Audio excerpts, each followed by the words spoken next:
Welcome, everyone. Welcome to another stream. This is Dhaiphong. And as you can see, I am joined by returning guest, special guest, Richard Medhurst. How are you doing today, Richard? How are you doing? I was doing well until you told me what we're going to talk about and how you're going to torture me with this this mainstream media. But I'm good. I'm good, and it's lovely to be back on, Danny. Yeah, well, it's great to have you. And this is what we do, I guess. We torture ourselves with Yes. what is how the mainstream media, the Right. Western mainstream media, and their neocon ruling elite mouthpieces are misinforming us, but also informing us, I think, of very important developments. Yeah. But before we get started, everyone, hit that like button. That's how you get more viewers here. Of course, the video description has all the links where you can support this channel. We're on Rockfin right now and Rumble, so welcome everyone there. You can follow me on Rumble. Just type my name in, Dhaiphong. Also, thank you to all the moderators who are in the chat tonight, helping keep things both amicable, but also very much passionate. But let's get started. Richard, I wanted to begin with Ukraine. I know you've been covering the conflict on your program, which everyone should definitely follow and subscribe to. Richard Medhurst on YouTube, Rockfin, and Rumble. But I wanted to ask you first. All right. So I know you've been covering the latest developments, especially in relation to now US, so-called US M1 Abrams tanks are going to the battlefield. Now, there has been, I think, a huge sea change in how the collective West, NATO, the United States are talking about this conflict. It was that there was a lot of enthusiasm about the counteroffensive before it began, and months talking about how this is going to end Ukraine is going to win. This is going to be the beginning of the end of Russia's so-called invasion.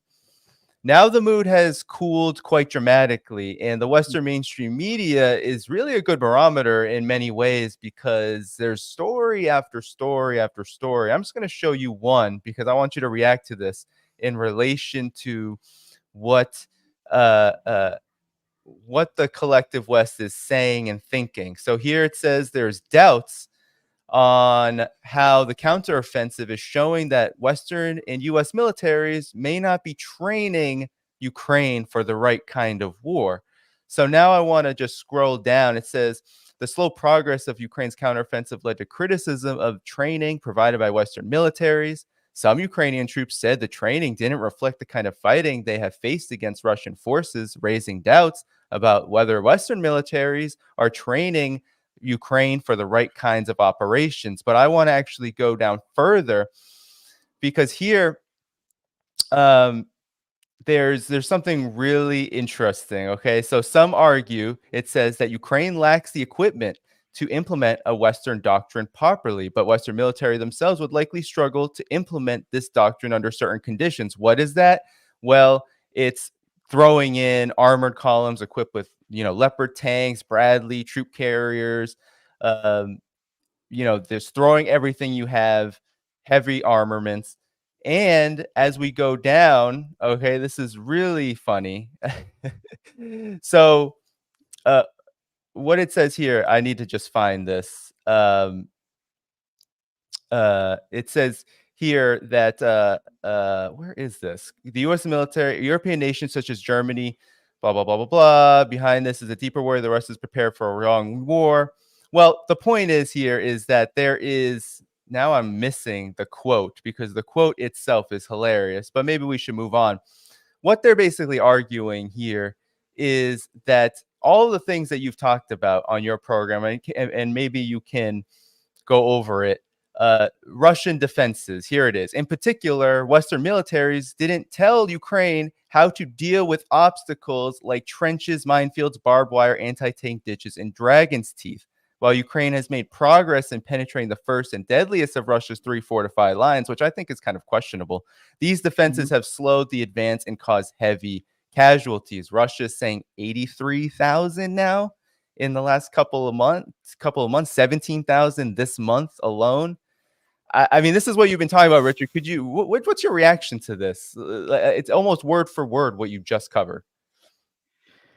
I mean, look, before I start ridiculing the media, I'll say one thing. I think it's really a shame, like what's going on, because not only are these countries basically, they used to be one country for a very, very long time during the Soviet time, and also just by virtue of being neighbors. You've got cousins who live on this side of the border and brothers.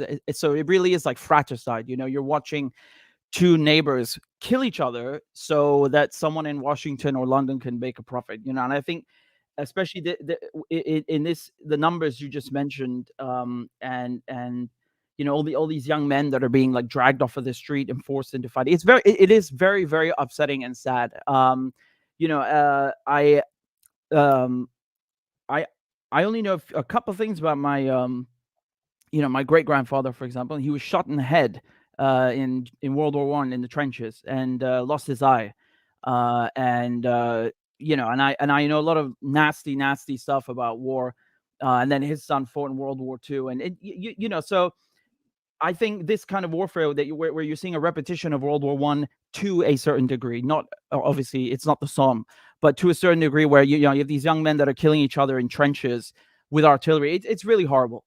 And this quote that you just read right now, with the fact that the Ukrainians were not trained by NATO in how to deal with minefields, or in demining, or negotiating these kinds of obstacles. I think that, I mean, this is a joke. It's actually, if we're being honest, it's the Ukrainians who should be training NATO.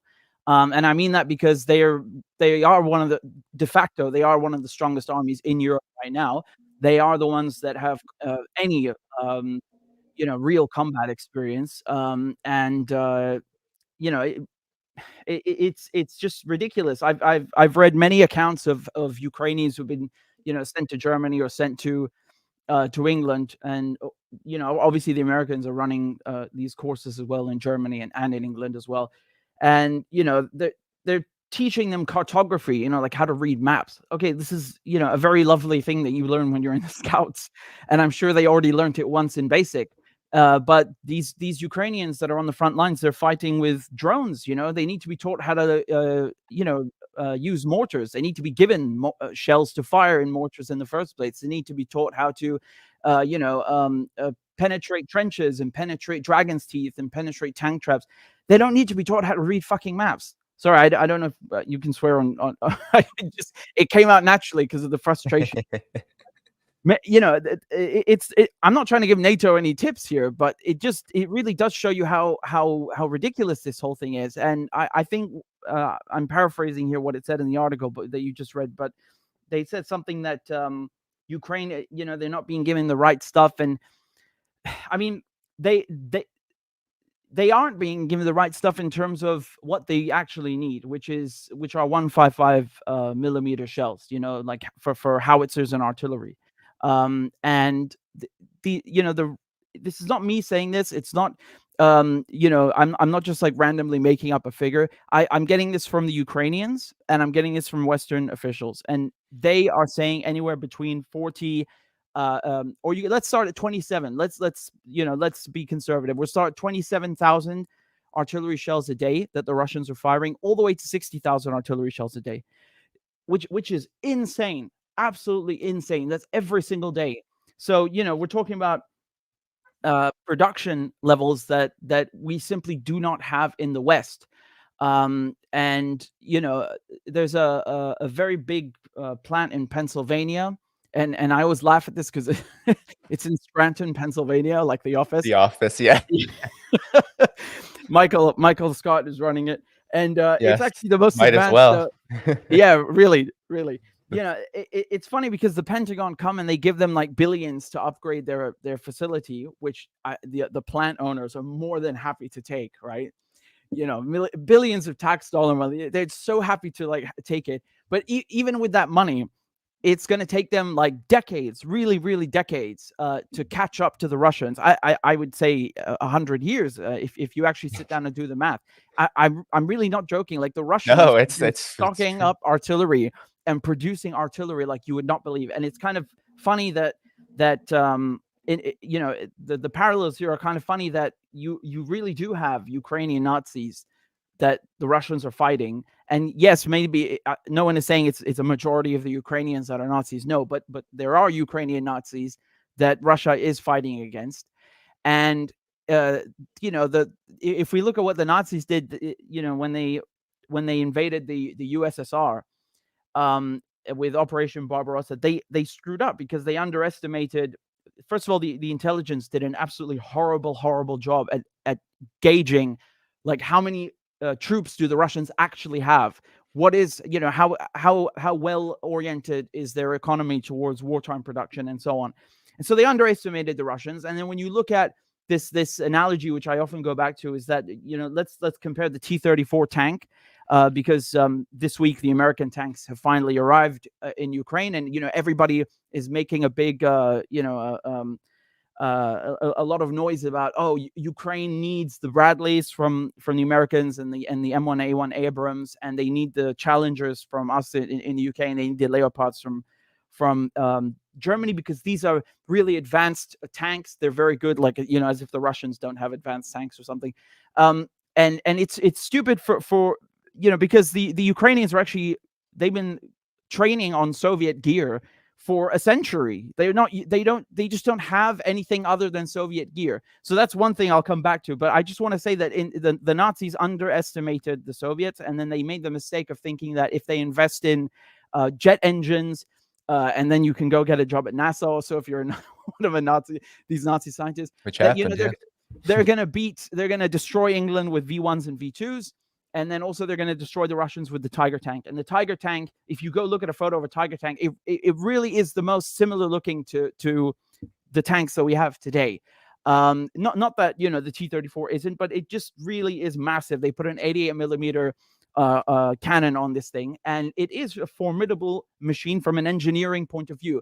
Well, except the first couple broke down a lot. They had a lot of engine trouble. The crew took a long time to train. Does that sound familiar? The parts are hard to replace. Meanwhile, the Russians are building T-34s, which are much smaller. They're very easy to build. They're faster to build. And yes, if you put them next to each other, I think everyone would say, wow, the Tiger looks better. Guess what? Tigers don't win you world wars. The Soviets won World War II with T-34s. And if you look at photos of Berlin, T-34 tanks at the Brandenburger Tor. Okay, so that's what wins you world wars. And we are seeing a repetition of that, in a sense that we are sending all of these tanks that we think are superior, and they are not winning.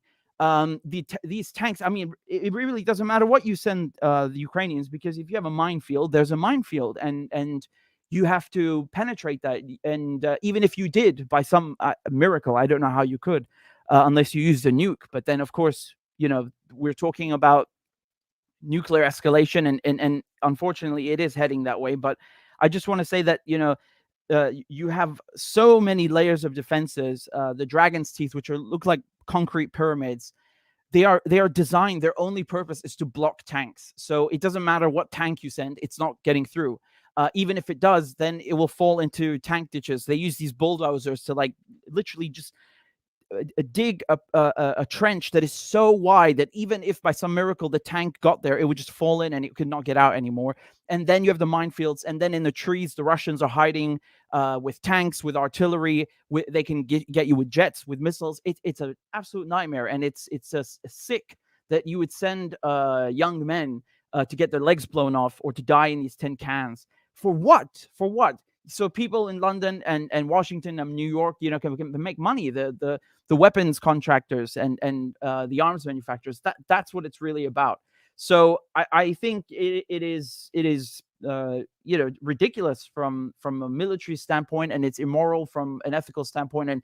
And it's no surprise that the Ukrainians are not winning.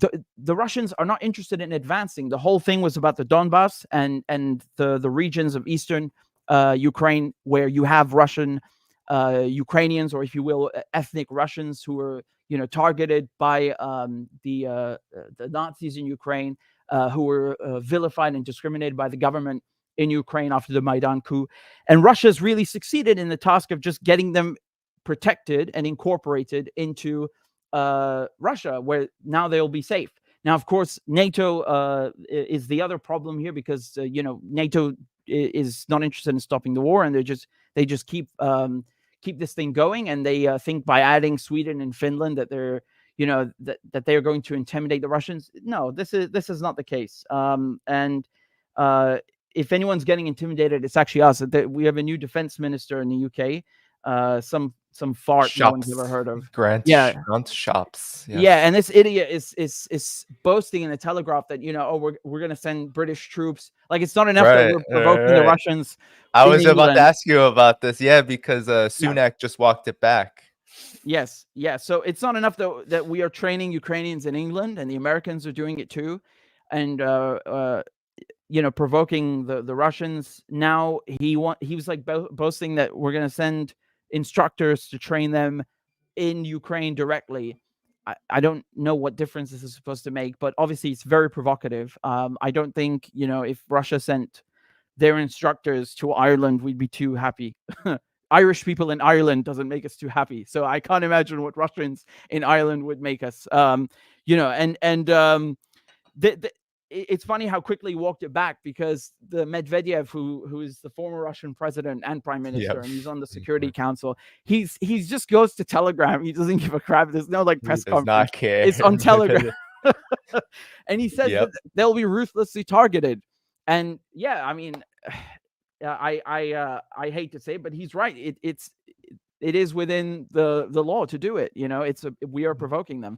And then immediately, the Telegraph, they changed the piece, and Sunak on Sky News, he goes on Sky News and says, "Oh, actually, it's not true. They'll send them anyway. It's just that the Russians are making them understand that they're not going to get away with boasting about it, and especially not in those numbers." That's what it's about. Yeah, well, what's always interesting for me is Europe acting as almost like the attack dog for the United States inside of NATO, because at the moment, you have the United States completely gridlocked over this issue of whether more should be given to Ukraine. It's probably coming, but it's been the spigot has been a lot less generous of late.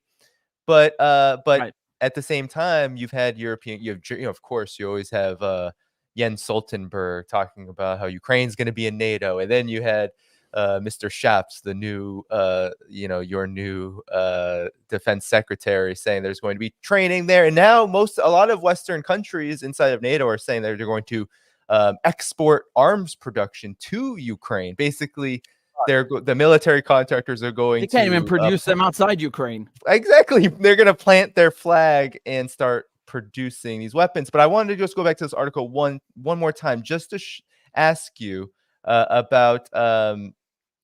I don't know why it's not going in. Okay, well, I need to pull it back up, because there's an interesting contrast here in this article that I think kind of sums up what's going on. So before there was a lot of enthusiasm. Now they're saying that Ukraine's counteroffensive was never going to be easy. All the things you just talked about, right? The defenses that the Russians built up for months, the Soviet era fortifications, adapting to the tactics, bigger and more concentrated minefields.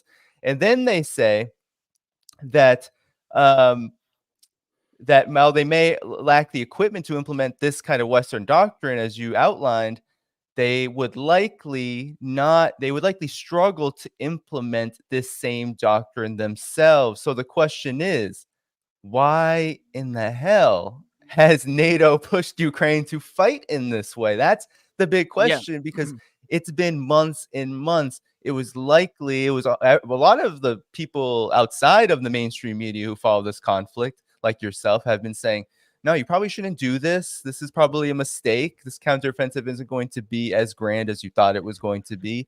I think it's exceeded expectations and how poorly it's gone. Oh, yeah. Now, even the New York Times is saying it. Yes, the New York Times over and over. I mean, we could pull up piece after piece talking about how it's going slow. This is going poorly. Politico saying we should have listened to Mark Milley back in November of last year, over and over and over again. But the question is, then why do they continue to do this? It's just pushing a slaughterhouse at the expense of Ukraine, at the expense of Europe. the United States hasn't felt the relative impacts yet, but maybe that's by design. It's money. That's the response. I think uh when it comes to, if your goal is to is let's pretend for a second that their goal is really to get back all the territory for Ukraine. I mean, they don't care, but let's say it is. The best way you do this, I don't think it's possible anymore. It's we're way past that.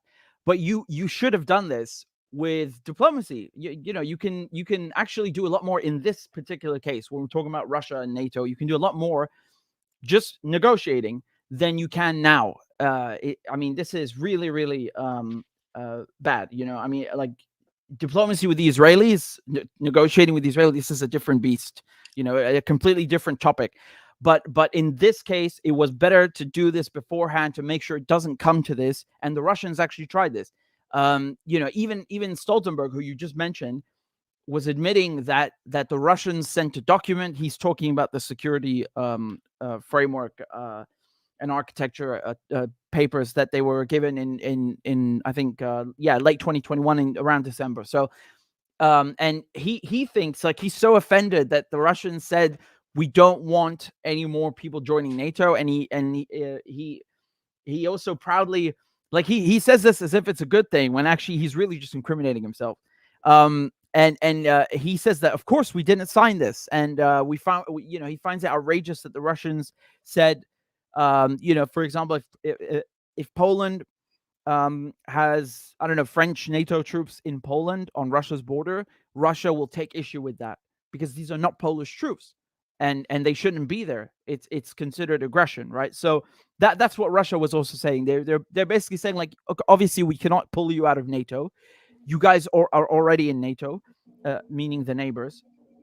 But what we don't want is other NATO troops being on our border via, your territory by proxy. So that's something that the Russians also said, and he took issue with this, and he really just incriminated himself and kind of just proved that this whole issue was about NATO expansion. And it's not only about that, because you have this issue with Donbass, you have this issue with Russians who live in eastern Ukraine, you have this issue with Nazis, which goes back a really long time. I mean, if it was only denazification, I'd have, I don't think it would really make sense, because the NATO issue is a far, far bigger one, and has been before anyone ever heard of Putin. They've been saying this throughout the whole Cold War, and definitely at the end of the Cold War, especially. They never came to them and said, like, we know you've been smuggling Nazis, in and out of Ukraine with your route lines, and no. The number one thing that they were complaining about was NATO. So it's all of these things together, and now it's too late to do anything. And for them, it's really just about money now for NATO. And Zelensky, I don't know if he really cares as much about his people as he says he does, because he's conscripting people. He's forcing them, drafting them into the front lines. And it's funny because I don't know how many times they've said this in the Western press about, like, they're brave volunteers. There are no volunteers, man.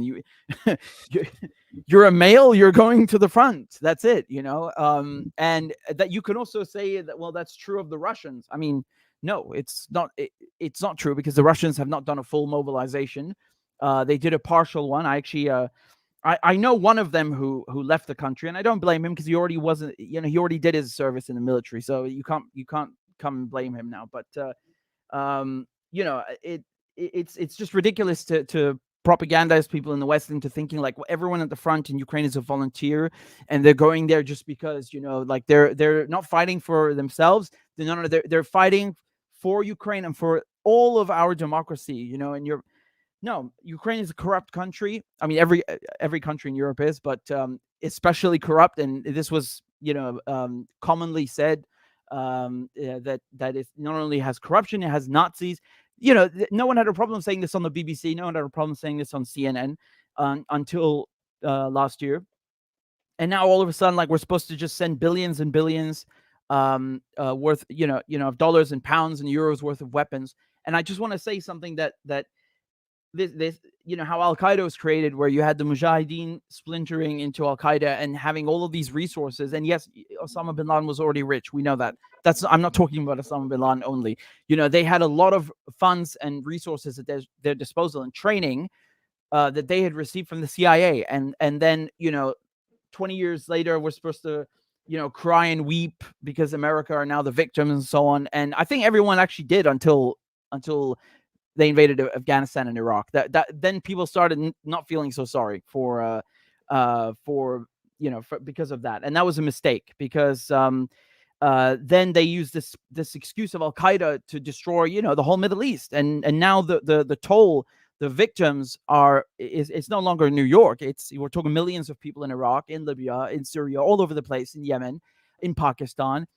Because of what? Because of the CIA giving weapons to the wrong people, right? And even Hillary Clinton will admit as much. So what's to say that all these weapons that are being given now to these Nazis, or okay, I don't care what you want to call them, let's call them fairies in Ukraine. what guarantees do you have that they're not going to use them to start blowing up people? I don't know, in Russia or in Europe or in South America. What guarantees do you have? You have no guarantees. And it's not just the resources; it's the knowledge. I saw CNN filming a video. It's so funny because they try to blur people's faces. It was a British soldier. I can tell from the uniform, and he's teaching. It's like a literal bomb making class, like a classroom with with chairs and tables, and everyone's sitting in rows, and they're looking at this guy in a British uniform whose face has been hidden, and his voice has been pitched down an octave or two, and it's so funny because I know where he's from. You can't hide the accent. He's from Belfast, so he's from Northern Ireland, and you have this very in the Troubles, people would say, well, the IRA are terrorists and this and that, when the British state was actually giving bombs, giving training to these to the UVF and these, which is the Ulster Volunteer Force, and basically these militias that were independent of the state, supposedly, but were actually backed up by the British state, by MI6, by MI5, and being given the knowledge and the equipment to go and just kill Irish people, to kill Catholics, to carry out horrific bombings all across Ireland. And so to see someone with a Northern Irish accent, so from Belfast, teaching Ukrainians now to make bombs, and taking this experience, as CNN called it, from killing Irish people, and then bringing it to Ukraine so they can also kill Russians. I mean, I think that's sickening. I think anyone who's Irish who watches that will be vomiting. Like how sick is that? Especially someone with a Belfast accent who in a British uniform teaching others to make bombs. That has such a nasty connotation with it. It just doesn't sit well or sit right with me. No, and maybe to close on this, the political situation that you're touching on, especially in relation to Europe, it's a disaster right now. And let's just lump Canada in there, since Canada just had maybe it's a most embarrassing moment in history, in the history of Canada. I mean, the creation of Canada is an embarrassment, since founded on genocide. But and they speak French. Yeah, yes. But we can go across the board. I mean, whether we're talking about Germany in economic crisis and recession for months now because of this crisis. Deindustrializing itself, all in the name of Ukraine. But all across the board, the Eurozone right now is in pretty big trouble. I know Slovakia just elected an anti-conflict. I said this. For the end of the conflict. Said this was going to happen. These people are not going to be in power within the next 2 years. This is why. Yes, it feels like government and the legitimacy. I mean, poll after poll, each government, UK, France, Macron, like on and on and on. Yeah, the European governments are declining in legitimacy. The European Union is declining in legitimacy. The economic situation is very poor, and yet they're the ones who are going, perhaps at least, especially in the realm of public relations. We know the United States is the master here, but in terms of how they push things, the fact that the UK had the gall, the new defense secretary had the gall to even mention the idea of sending British troops and operatives to train Ukrainians at a point where it seems like most of the world and even the United States kind of has an inkling that this conflict is not going to accelerate right now, that it looks like the counteroffensive is on Yeah, its last legs, if not dead. The fact that to even push such a thing is just the defense ridiculous. But back minister to you. should be sending British troops to hand out food in London, is what he should be doing, and all across the country. That's what he should be doing, because people are struggling. And you mentioned France for just a second with Macron. I mean, though, make no mistake, those protests, the riots that were happening a few months ago, they were not just about the boy who was killed, Nael, nor were they just about race and so racial and social inequality, which are main issues. But you have to add the third issue to that, the third reason, which is this war. People are doing really, really badly right now, and that's one of the reasons you had the protests. And how do I know this? Because you can look at the last couple of years. You had protests through with the yellow vests, right? And then with the mandates, and it's always like you always have with these protests that I mentioned, multiple groups coming together who don't really necessarily have anything in common, or they're from opposing sides of the political spectrum, and that kind of shows you how these issues are impacting everybody. And poverty is a real thing. The price of food going up. This is a real issue. I know it's not like an issue in for Grant, or whatever the hell his name is. I forgot. I don't even care to know. The new defense minister that we have, and or AOC, or who can all just claim these as part of their expenses and get them paid for by everybody else. I know for them it doesn't matter, and for Bernie Sanders, who's now, I'm pretty sure you saw that tweet where he's saying like, I want to see aid for Ukraine. Why don't you aid your own goddamn constituents? Why don't you do that? I'm pretty sure you're going to find at least one who's not doing well and needs help. I'm pretty sure. I'm putting it mildly. Mildly, very mildly, yes. Yeah. So these governments in Europe that are just like shanking their own people and going along with whatever. I mean, to say it's not Biden, it's really Wall Street are deciding. It's they're not going to last very long.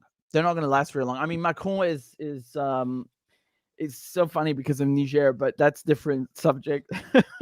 Oh, we'll get to that, but keep going. Yeah, I knew you had it cooking. I knew it was ready to. Yeah, no, but the election they just had in Slovakia, for example, and they're going to have parliamentary elections in Poland, I think, in about a week or two. So, huge protests they just had, organized by the opposition, and these people that are threatening power or governments in Europe, they're not just the opposition, they're also against NATO, they're against the war, they're against cutting their own balls off just to please Washington. I mean, if you look at Germany, which you mentioned, I think deindustrialization is it's the wrong term. It's worse than that. It's really, really worse than that. People used to envy Germany in the last couple of decades because it was the strongest economy in Europe, and the only reason that Germany, ever got by and became such a powerful economy is, I know someone is going to say, oh, it's the Marshall Plan. No, the Marshall Plan is to get American corporations in Europe. It's much more than that.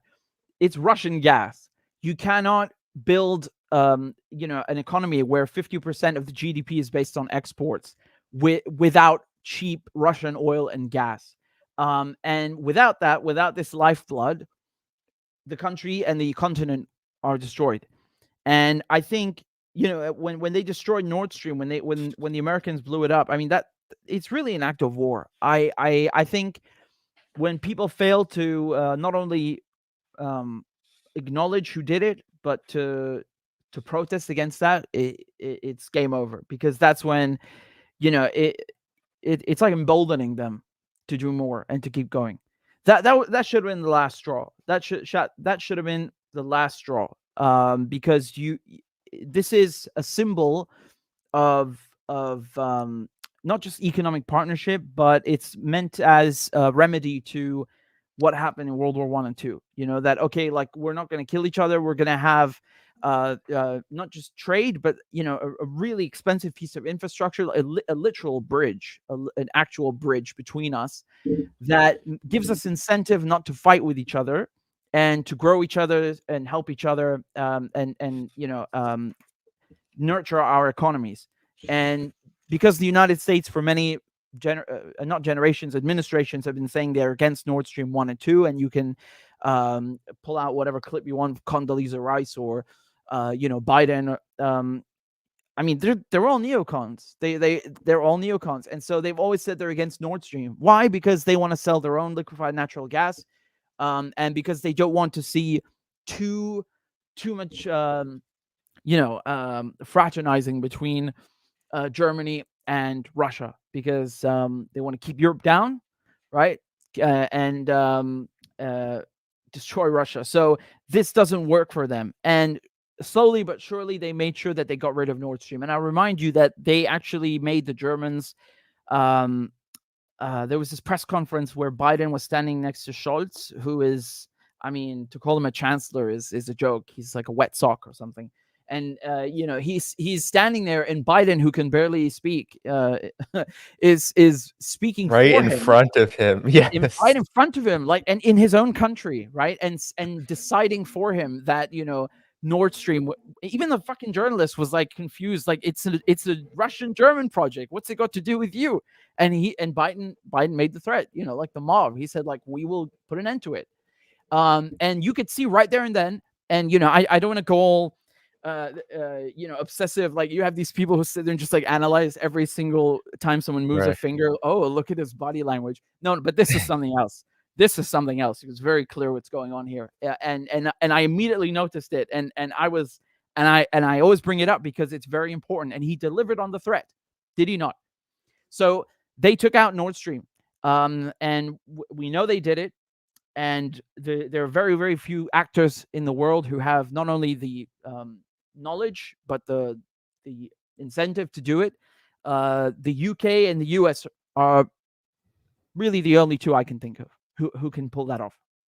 So I knew immediately who did it. And it's very good for the Americans and for Qatar as well, because they also have liquefied natural gas. They, not half the reason, but one of the main reasons for the war in Syria is also because of the gas pipeline that goes from Qatar. And I know we'll get to BRICS in a second, but when we talk about this, how it's not just the European economy that the United States is trying to destroy and has destroyed, but also any possible Silk Road or Belt and Road Initiative. Their idea is to have the Gulf kingdoms, Saudi Arabia, the UAE, and Qatar, and then Jordan and Israel, run their own economic pipeline, so to speak, through into Europe, and to counter the Silk Road like that. So you can see on many axes how the United States, how London and Washington are actively trying to destroy any sort of economic growth that doesn't benefit them.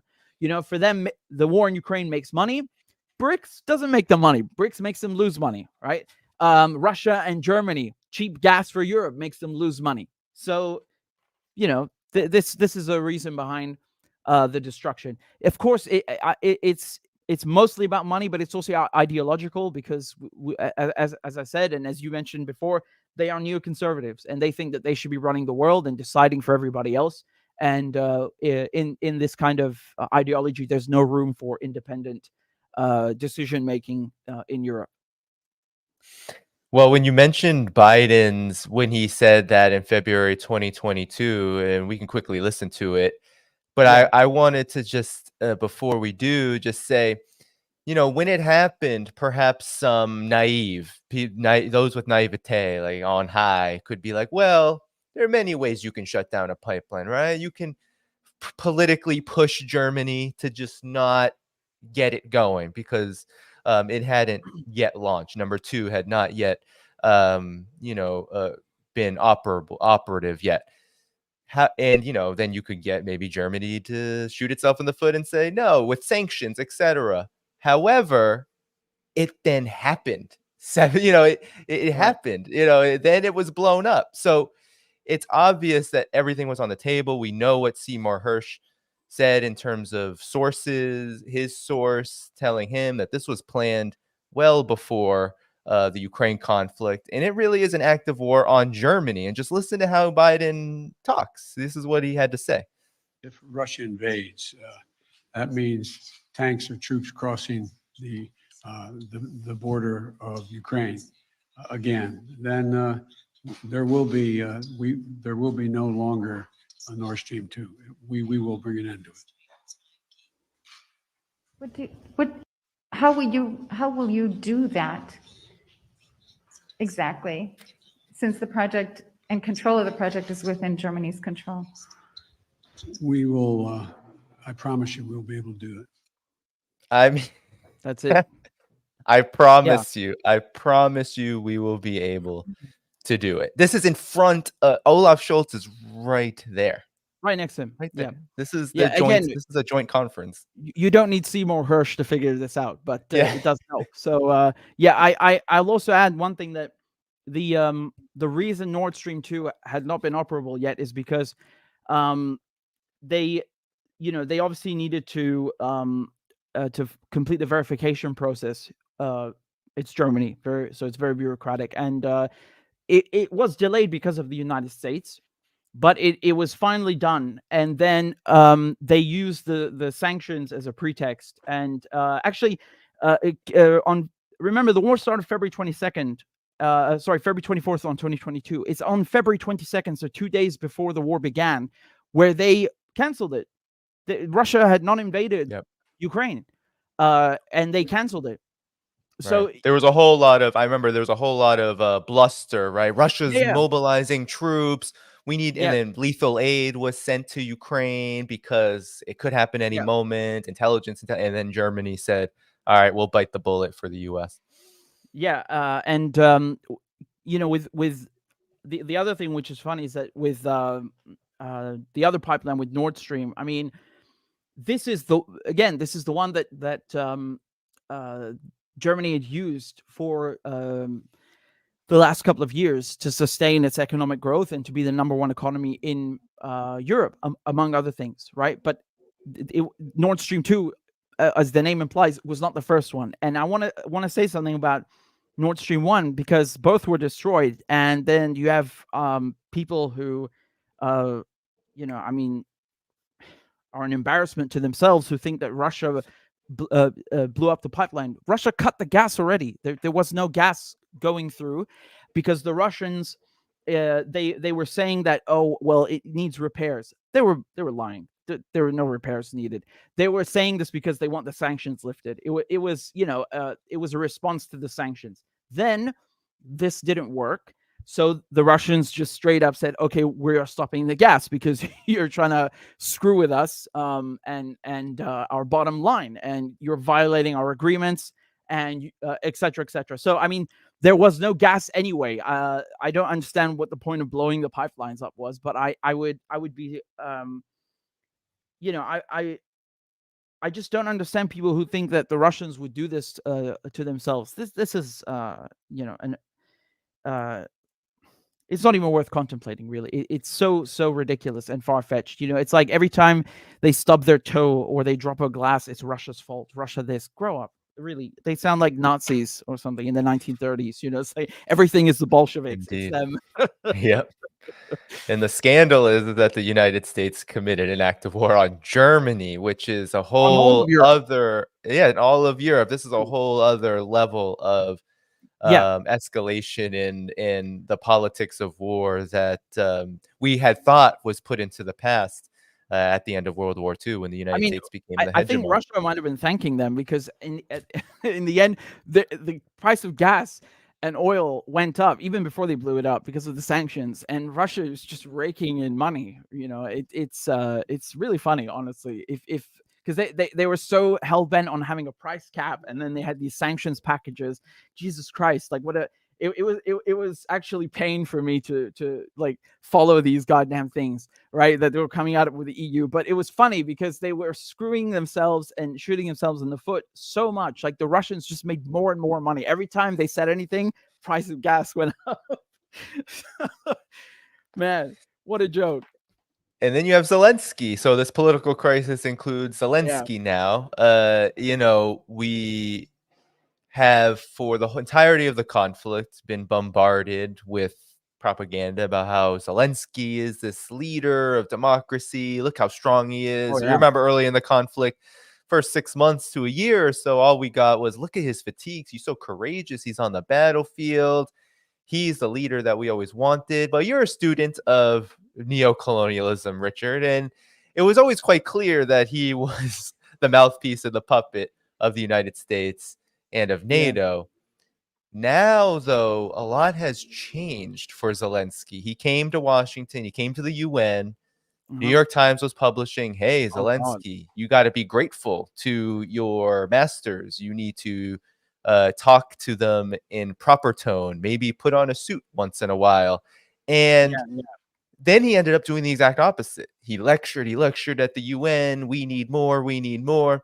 He went to Washington, got the cold shoulder from Congress. It was all closed doors. And now there is rumblings of an election, which seems to be a move. The United States has been pushing this ever since, I think, Blinken went to, I think it was earlier in September, he went to Kiev, and suddenly they were talking about, hey, maybe you should hold an election, which is crazy to me because they let Zelensky ban everybody. Yeah. The entire opposition, every political party that said any little thing critical about Zelensky's regime banned.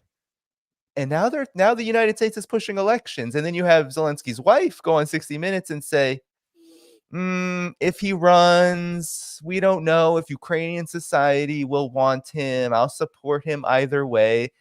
It just doesn't feel like the fire is there. It's like when your bread is starting to go moldy, and you think you take out one, and you're like, oh, everything will be fine, and the whole batch goes bad. That kind of feels like what's happened to Europe. It's they thought they were on top. Everything they were doing to Russia was going to work in regards to this conflict. Well, it seems like as everything is molding right now, it's all going rotten. Zelensky, look, man, he should have known. When you dance with the devil, you don't get to choose the tune. I just coined that. Yeah. No, look, man, they're done with you. They get to choose when they're done with you. And every time, this is what happens. Look at the Kurds and the United States. Like, they always use them. I can give you 2019 as an example. And I find this wild because the Kurds just go right back to working with them. It's like they have no memory, amnesia. And so the United States just use them, screw them, use them again, screw them again. And Saddam Hussein, they used him too, then screwed him. So he should have looked at what happens, and we can all quote Henry Kissinger now if you want and say that to be a friend of the U.S. is fatal. Yeah, he should have known this. It doesn't matter how many billions they give him. They're not actually giving him billions. They just move.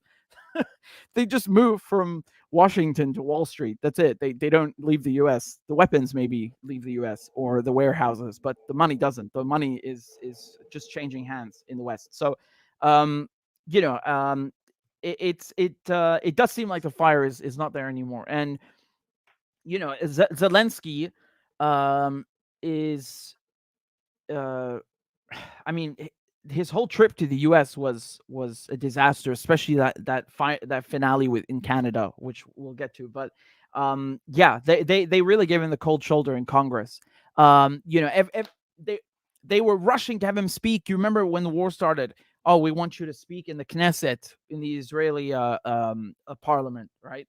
And then that was also in its own episode because he then he's Jewish, and he was basically saying that like you're causing another Holocaust by not giving me weapons, and he even managed to piss them off, which I mean, and then he spoke in the Bundestag, right? And then I think he wanted to speak in the Austrian Parliament in Vienna, and they told him we're a neutral country, so fuck off. And I mean, I will say that was a good thing because, like I said, they're a neutral country, but they did raise an Israeli flag in May 2021 when Israel was pounding Gaza on top of the chancellery. So I don't know how neutral they are when they want to be, and then he went and spoke in England, and in Parliament, in the House of Commons, and they were having him everywhere, and now they're giving him the cold shoulder. And like you said, this stuff that they were saying in the New York Times and so on. And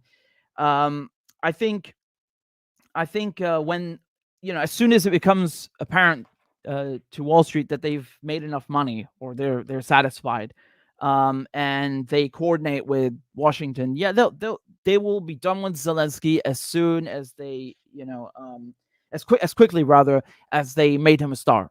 There's no question about it. And it's funny because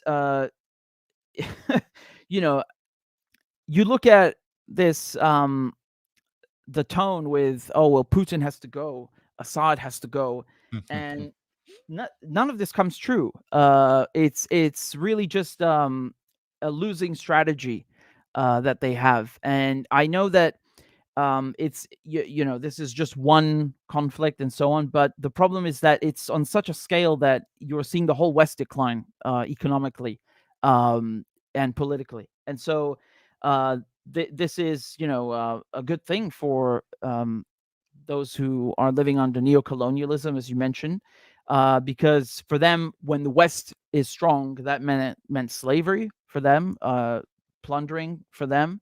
And even with Ukraine, like, what does Ukraine have to do with the rest of the world? They want to make sure that it has everything to do with the rest of the world. If you don't vote the right way at the UN General Assembly, then you're going to get in trouble.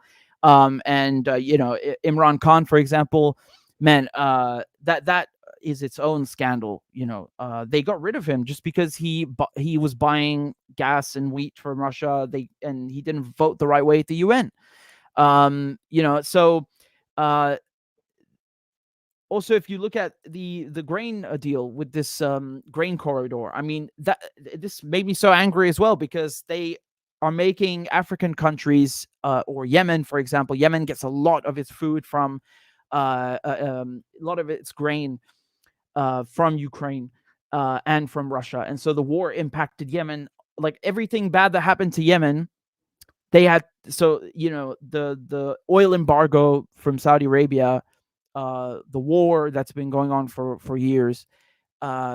Not only were they making money from that, Trump was there flashing this giant card with MBS and selling him hundreds of billions. But you have to imagine all of this, and then on top of that, what they're trying to do in Washington, what they're trying to do in London with this NATO proxy war, hitting Yemen again on the head, and not only the food not coming in, but the prices going up on top of the inflation. It's really horrible. And so if you also look at African countries, they even sent a delegation, to Russia and to Ukraine to try and solve this, because they're also being impacted by the effects of this war. And the grain corridor is a deal that was set up between the United Nations, between Turkey, between Russia and Ukraine.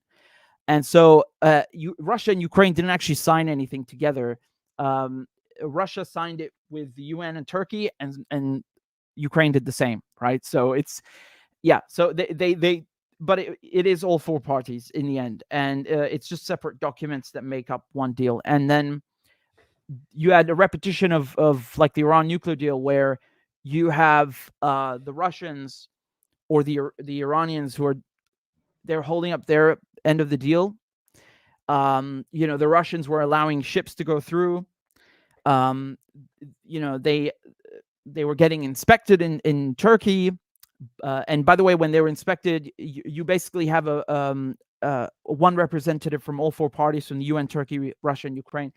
And they were letting everything go smoothly. And it's actually written inside the deal that this is not about Ukraine being able to sell its product. Russia must also they must facilitate the sale of Russian grain and other agricultural products and fertilizer, for example. They must facilitate the sale of these products on the world market, and they were not doing that. They kept the sanctions in place in Europe, the same in the United States, and they were making it about, oh, Russia is trying to attack African countries and make people in Africa starve, and hurt Ukraine because they're abandoning the grain deal. Then they didn't abandon it. They are ready to resume it the second that the sanctions are lifted, and Russia is also allowed to sell its agricultural products, which is written in the goddamn agreement. It is so clear and it's so easy to understand. Even these boneheads could, if they actually read it.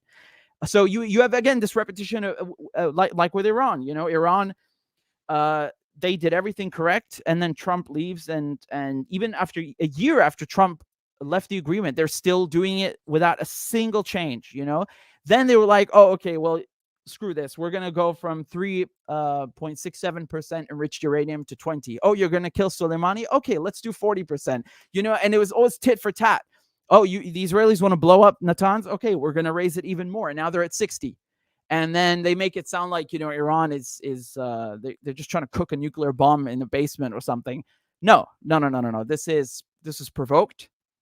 It was never Iran's intention. If they wanted to build one, they would just build one, because they know how to.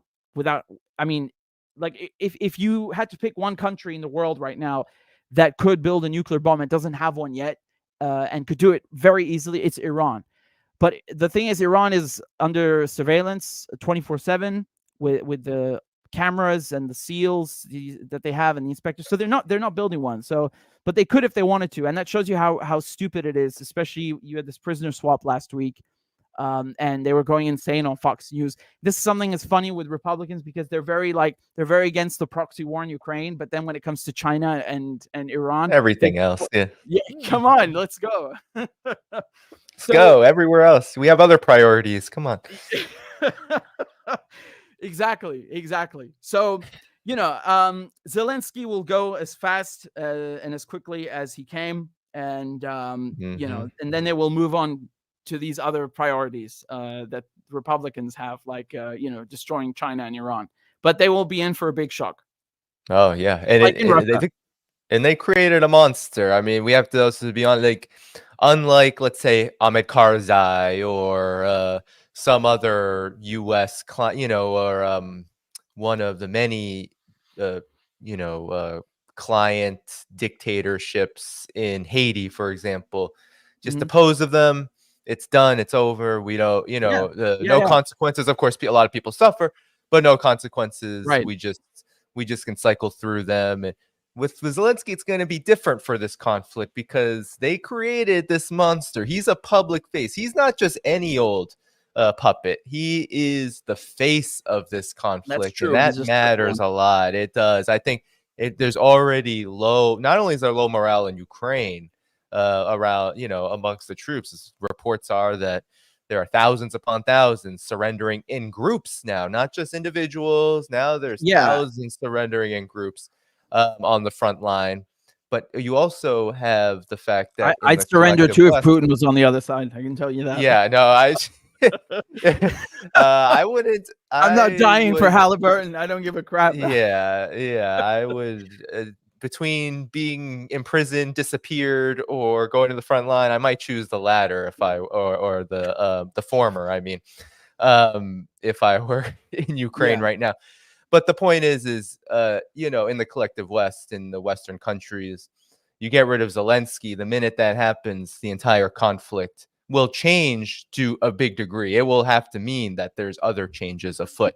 They can't just put out some whoever the hell and say, well, everything is good here. Like that's not gonna fly. That's how these governments in Europe are falling, because they're not popular. They never were. And as much as, of course, they have propaganda in their own ways, but it's not like this. So yeah, they will either have to assassinate him, or I don't know. They will just say, oh well, it's lost now, we can't do anything, Or an and election. I think they're there's gonna an go for an election coming up, election and say, well, Zelensky, hey, democracy wins, right? Like right? we're battling corruption. We look good. Bye, Zelensky. On to the Yeah. next. But I think the conflict will change anyway. I think it'll mean that the things Look, have the slowed front down line quite a hasn't bit. moved for a long time, and so I think all these consequences that you mentioned, for example, with how they were already They're already there. know, Yeah. they're already there. Yeah, yeah. The mold So let's on the get bread arrived.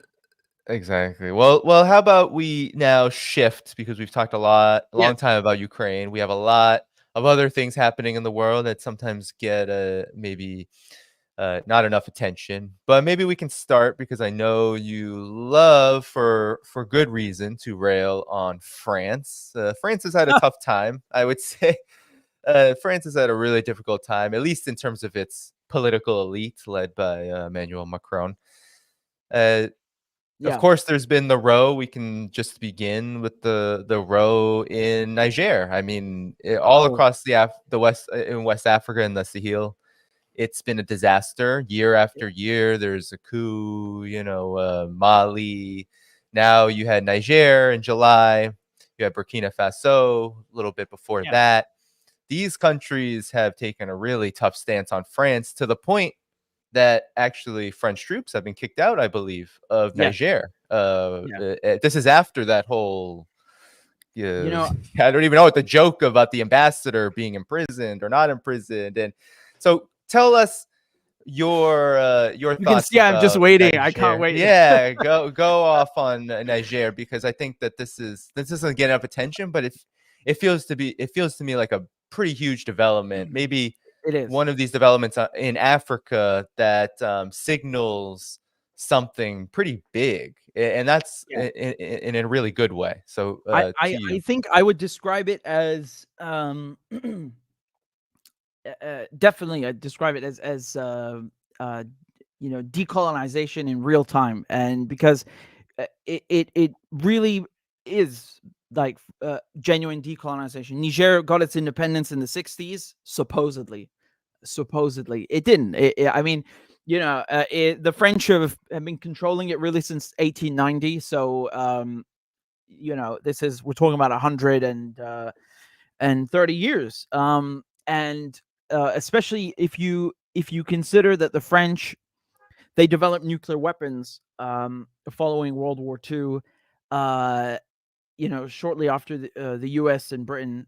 So they have relied on uranium, not only for their nuclear program, but also for their energy grid, because in France, actually 70% of their country runs on nuclear energy, right? So another way of saying this would be 1 in 3 light bulbs in France are lit by uranium that comes from Niger. Okay, so you can imagine why the French, they like sunk their claws into this country, and they really had a tough time leaving. When they were kicked out of Burkina Faso and Mali in the last years, it was not like this. They went very quickly and very quietly. Okay, so with Niger, this was a different story, because because of the uranium, especially. And Niger is a very poor country. If you look at the Human Development Index, it's the last on the list, or the second last. And it's not because of any other particular reason, except that the French destroyed it and are still there. And so you have Areva, which it's funny because you have a French corporation that mines the uranium, and they built two towns, mining towns, that just for the purposes of extracting this uranium. And they've had to rebrand several times because people keep finding out the and what they're doing, and the contracts were actually classified for many years, so we didn't really know what they were giving Niger in exchange for the uranium, which is I mean, goes without saying, very, very shady. And you can imagine they were giving them peanuts is already too generous, right, to describe what they were actually giving Niger. Zero. Keep in mind, in Niger, 80% of the country don't have electricity, like not even diesel powered electricity grid, not even that. And the French are the Eiffel Tower is lit with Niger's uranium. So think of how disgusting that is, that they are keeping that country oppressed and robbing it blind. And you have something that Charles de Gaulle, who is very popular leader of the French resistance during World War II, and people like to think that that's like all he did. No, he is especially cunning, because after World War II, when everyone was losing their empire all over the world, one of the ways that the French managed to create and neocolonialism in their fashion is with something called France Afrique, and it's just basically like saying French Africa. It's like you just combine the two words, and they made it one word. And so the idea was that, well, this is about maintaining cultural ties and linguistic ties between France and the former colonies, right? So that France will leave, but and give them their autonomy, but that at least the language stays and they still have some kind of bond. I mean, that's just horse manure, honestly. The main reason is economic, and it's neocolonial by nature. So even the money is called CFA franc. They changed it in a few countries. I think 8 countries changed it a few years ago. It's still French, right? And so the franc is what France had before the euro, right? Their currency. So this was just called CFA franc. It's even in the name, and it was printed in France. It is printed in France. They used to force actually all these countries, these 14 countries, to keep a certain amount of their money in the French treasury. I mean, it's just like, they make it sound like, oh, you're just depositing it. It's a ransom. It's like highway robbery. Like, whatever you make, you have to give me 50%. Yeah, and put it in the French treasury. And of course, as I said, this monetary policy is controlled by Paris. It's minted. The currency is minted in Paris, and they had a board actually to run this. And even in the African countries themselves, there would always have to be at least one representative of the French government on the board, right? So they got rid of a few of these a few years ago when they changed the name in 8 of the countries, but it's still controlled by France. So it's just, it's superficial. And so Niger is one of these countries that has been plagued by France Afrique, or French neocolonialism, period. That's what it is. And what happened is that they took out the president, who's called Bazoum. They put him under house arrest. I made it sound like they whacked him. No, the presidential guard, which stopped a coup in 2021, ironically, they arrested him in his palace. He's still there, and Macron speaks to him every day. I'm not sure what about now, but they were making it sound like they're going to put him back in power. And so they threatened Niger with ECOWAS, which is, in French, it's called la CEDEAO. And it's basically, once again, a neo-colonial front for the French and the Americans. And this didn't work. They imposed a deadline on August 6th, and they said, if you don't put Bazoum back in power, we are going to threaten you with a military force, with some, there's going to be military action of some nature. And they didn't specify, and literally nothing happened. I remember I was giving we had a No to NATO rally in London, so I was giving a speech, and I was kind of waiting and checking the news, and literally nothing happened, because this was the Hiroshima anniversary, right? So that's why we held it on that day. Nothing happened, and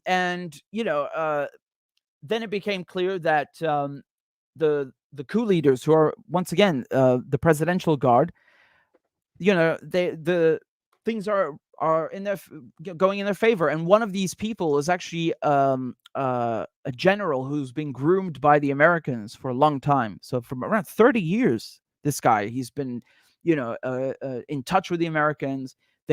Because you have to remember that it's not just France that are in Niger, it's the Americans as well. So they have in the capital Niamey, there's a U.S. base, and there's also another U.S. base in Agadez, which is outside the capital. And it's not just a base; it's actually a drone base. It's the largest U.S. drone base on Earth. And when you consider how many drone wars the U.S. runs, that means something, right? So it's also a financial black hole, because it was slated to cost a couple tens of millions of dollars, and then it became $100 million, and now no one really knows how much it actually cost, which is normal when you audit the Pentagon, I suppose. But in any case, the Americans, they really depend on this base to control Africa and the Sahel. And they also have in Djibouti another very important American base. And so Victoria Nuland went and visited the coup leaders tried to as soon as the coup happened, and they shunned her, which the news is usually bad, but this made me happy. Yes, that's very good news. So they did not allow her to meet Bazoum, the deposed president, and she was not allowed to meet the head of the presidential guard. She met with 3 colonels. They basically, it's interesting that she was there because they blocked all flights into Niger. I don't know. I guess the CIA brought her in, or someone else. Doesn't matter. But I think what happened, and I just to be clear on this point, what I'm about to say now, I think I'm speculating.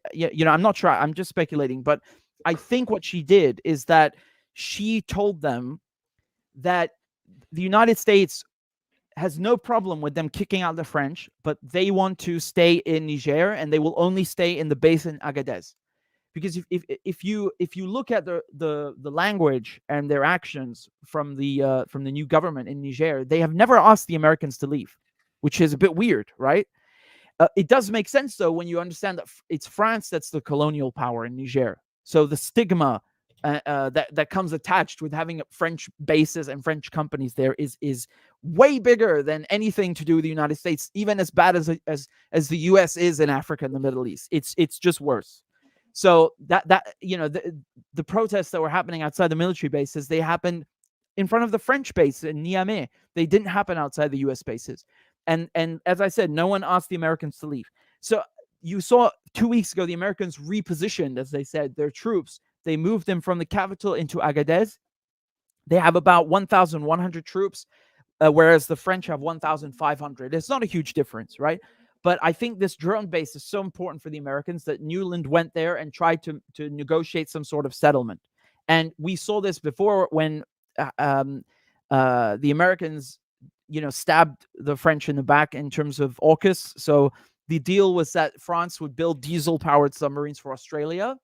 And it was such a good deal for France that they were calling it something like Trump would say, like deal of the century or something, and it was really so lucrative for them. And then out of nowhere, the United States and the UK told Australia, you're not buying those submarines. You're going to get nuclear powered, not armed, just nuclear powered submarines from us. So in England, or in the UK, the nuclear submarines are built in Scotland, right? So there's a lot of expertise building them in the US and in England, and we would give them to Australia. And Macron, he found out about this through the news, and it was so serious that he recalled the French ambassadors in Washington.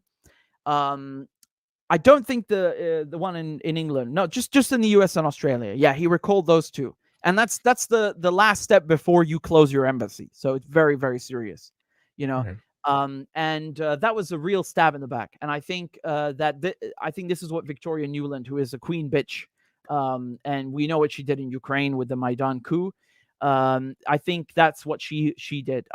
I'm speculating, but I think it's a reasonable, if not her, then maybe somebody else negotiated this. But I think it's a reasonable assumption based on how she operates and how the U.S. operates and how valuable that base is, and the fact that no one has asked them to leave. Now, the French ambassador is such a clown because this guy was summoned by the the Nigerian foreign ministry in Niamey. So, when you go to a country as an ambassador, you go meet the president and you present your credentials, and then you're accepted and you take up your post. And so this goes without saying, he's a guest, even if he's not even if he's a bloody cook in the embassy, he is a guest. So the fact that he's an ambassador makes this worse because he's supposed to be more experienced and have some tact, about him. And he behaves like the complete opposite. And he gets this summons on the 25th of August, and he refuses to go. He ignores them because Macron is saying, like, we won't acknowledge the junta, as they like to call them. Like, we will not be held ransom or hostage by les putschistes, which is like the basically the coup leaders. Yeah. And so he ignores them, which is outrageous, because I just want to kind of show you the parallel here. Like, if you're an immigrant in France, let's say you're from Niger, right? And you emigrate to France and you get summoned to some ministry for a meeting and you don't go, they will arrest you and deport you from the country. But this arrogant, snobbish French colonial viceroy thinks that he can ignore the foreign ministry, which gave him the privilege of taking up his post there, the finger. I think this is so disgusting, like how the double standard here, how they treat people from Niger, and then how they in France, and then they think they can go and treat them the same way in Niger as well. Like, it's always their way. So you really see this colonial, disgusting attitude, like we are running the country, like Niger is still a colony, right?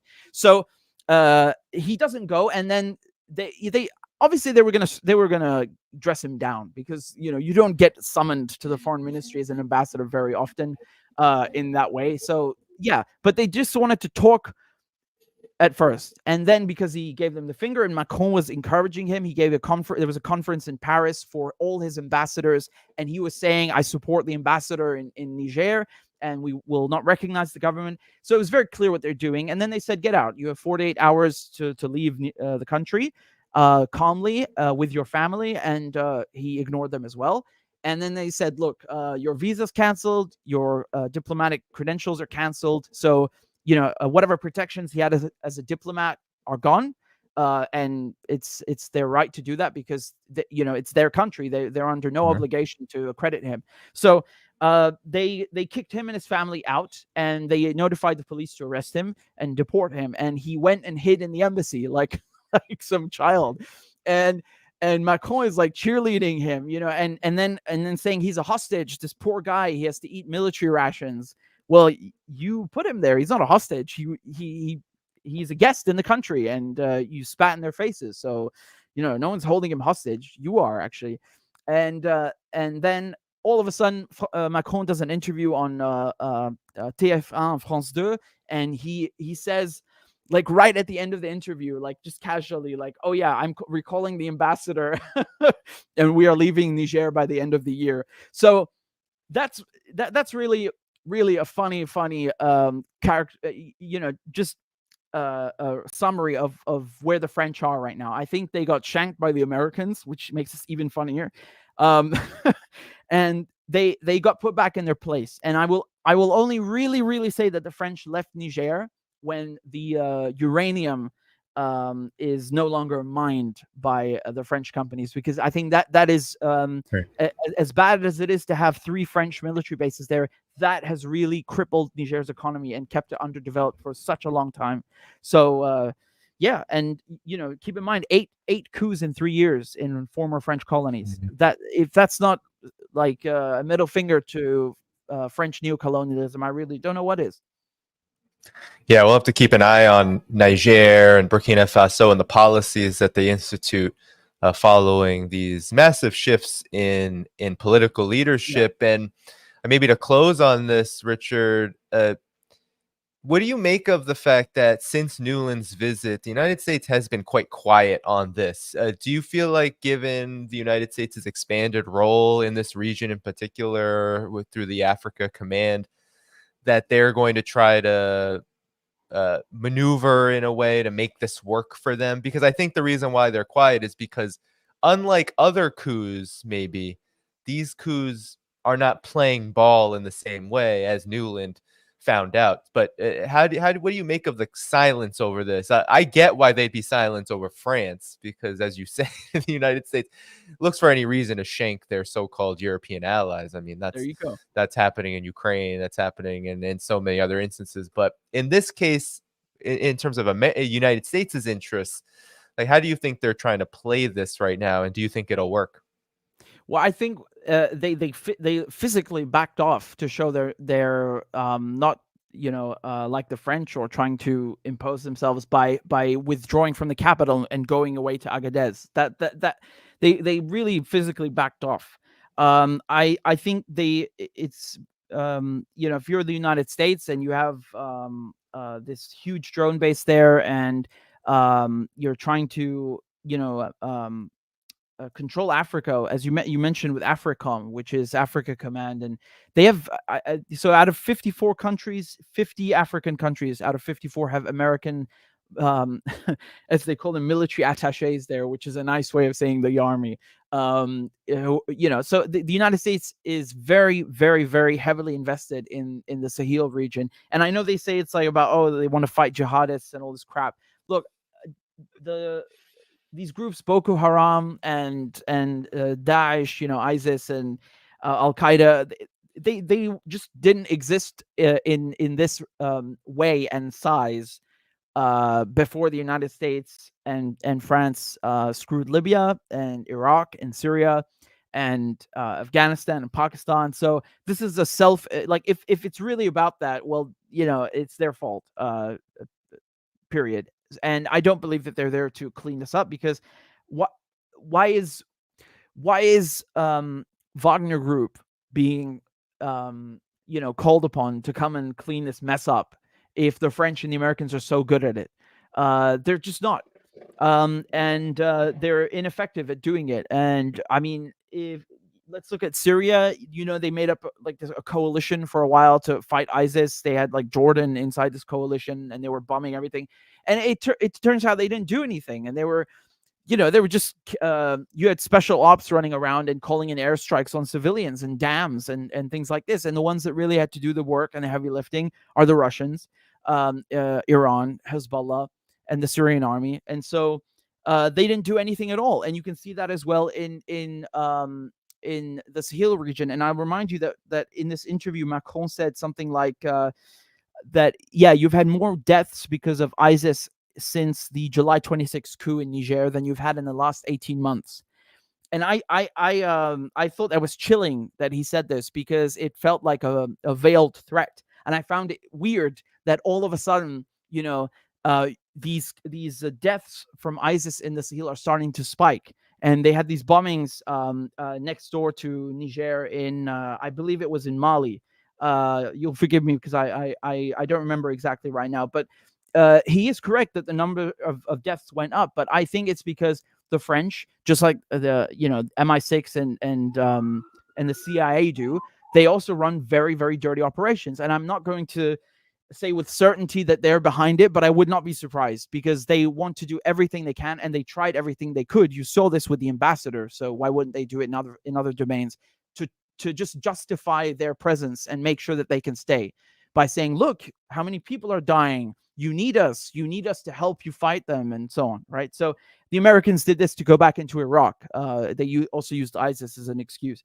And I think that with the French out of the way, the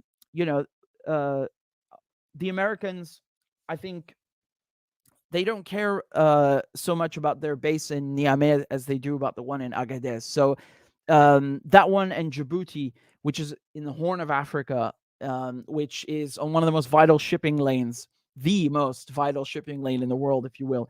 These are very, very crucial for them. And that's really it's Machiavellian if Victoria Nuland went and did what I think she did. But well, what else could we describe her as? That's exactly what she is, and that's exactly how she and her ilk operate. Yeah. But we have, maybe if we can get through two more stories, we might go a little bit over the 2-hour mark now that I'm looking at the clock. But I know that you're really good at the marathoners on your own program, so thanks for bearing with me on this No, of one. course. All right, two things. So how about let's do the Syria-China partnership, and then BRICS Yes. we can close. So let's begin with the Syria-China strategic partnership. In the days, weeks leading up to now, the 74th anniversary of the founding of the People's Republic of China, you had Bashar al-Assad visiting China to meet with Xi Jinping and other high-level officials. Yeah. Where they inked, I think it was within the first couple days, they inked the Syria-China strategic partnership. And I wanted to ask you just how big this is, because this was the first visit since 2004. It's quite a long Yeah. time. Syria has been dealing with. We just talked about in relation to Niger and the Sahel and the issue with jihadists. Syria knows a lot about this, given that the United States, literally you can go look into the Washington Post, the Pentagon, the CIA, literally funding these groups against each other sometimes, but really in an effort to conduct regime change against Assad and the Assad government. So how big is this? Because I'm going to show videos later just how he was received by the media and by the people of China. But what's your take on the significance of this, and what does it mean for Syria's future, and maybe even more broadly than that? Yeah, it's very good because they've been trying to isolate the government there for a very long time, and the only countries that were dealing with Syria militarily and economically were, Lebanon, and then Iran, and Russia, and China. China for many years was supporting Syria also at the UN Security Council. So whenever the US would try to put sanctions on Syria, or have the UN authorize some kind of military action, Russia and China would be blocking it. So that was also a huge help. And the strategic partnership, China has been getting not only a lot of countries on board with the New Silk Road and Belt and Road Initiative, but signing these strategic partnerships with Iran just within the last 2 years. And these are very important because where the United States has tried to isolate these countries, China has seen it as an opportunity to actually go and have strategic partnerships with them instead of marginalizing them. And I think it's good because, China for thousands of years, China, Iran, Syria, this is literally where the Silk Road was. For thousands of years, you've had trade and partnership, economic partnership, cultural exchange between these countries and these regions for thousands of years. So it makes perfect sense that they would, really cement it and put it into writing and commit to it. And I think it's a really good thing. Many ancient cities in Syria, like Palmyra and Aleppo, were part of the original Silk Road, the ancient Silk Road, and it's good to know that they will be part of the new Silk Road. And also for China to have access to the Mediterranean Sea through the Latakia port in Syria is very important. So of course, China could also do that with other countries in the Middle East, because China doesn't, China maintains a neutral policy and doesn't, for example, in the Haifa port, the Israeli port, China's invested a lot in there. Now, I at least respect China because they are consistent when they say that they're going to be neutral. And although obviously we would prefer that they don't engage with the Israelis, but at least when they say they're neutral, they really are, and it's not like some political gimmick or something like that. And it's not like they have like superficially pretended to be to engage both with Israel and then with Syria and Palestine. No, they've actually helped Syria. Like I said, 8 times they vetoed resolutions that were against Syria at the United Nations. And so Latakia port is going to be much, much more important than Haifa and any of the others. And I think it's no coincidence that the Israelis have bombed it many, many times. I don't know if the port in Lebanon, the Beirut port, if the Israelis were behind that. There was, I think we still don't know for sure what the reason was today. I wouldn't be surprised if they had something to do with it, but I don't know for 100%. But it is no secret that the Israelis have tried to destroy Syria's infrastructure, and the United States has tried to take Syria's natural resources like the oil, and Israel tried to take Lebanon's natural resources like the gas, and Syria also has a lot of unexplored gas in the Mediterranean Sea. So my point is that there's a lot of potential, not just in terms of resources, but because of Syria's geographical location, for this partnership with China. And it is a no-brainer to have Syria included in the New Silk Road, not just because of how it used to be in the ancient one, but because of its many, many, many ancient cities.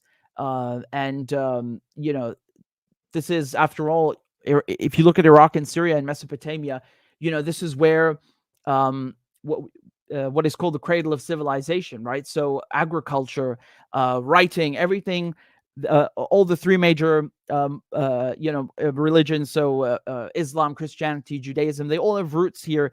And the Middle East has always been the center of international affairs. So it makes perfect sense that China would try to get Syria in on a strategic partnership. And not just because, they like Bashar al-Assad and his government or something like that. They want to frame it like China is trying to build, a second axis of evil or something. They're just, this is just stupid. I saw some Israeli commenting on I-24 about why China is doing this. And, she thought that it's because the Chinese are trying to court the global South, as if China is not part of the global South. I know that's been a narrative, right? And the Chinese media has pushed back on this, but continue. Yeah, exactly. And they just want to check boxes of evil countries or global South countries that they can get on their side. I mean, it's just ridiculous. It's so simple.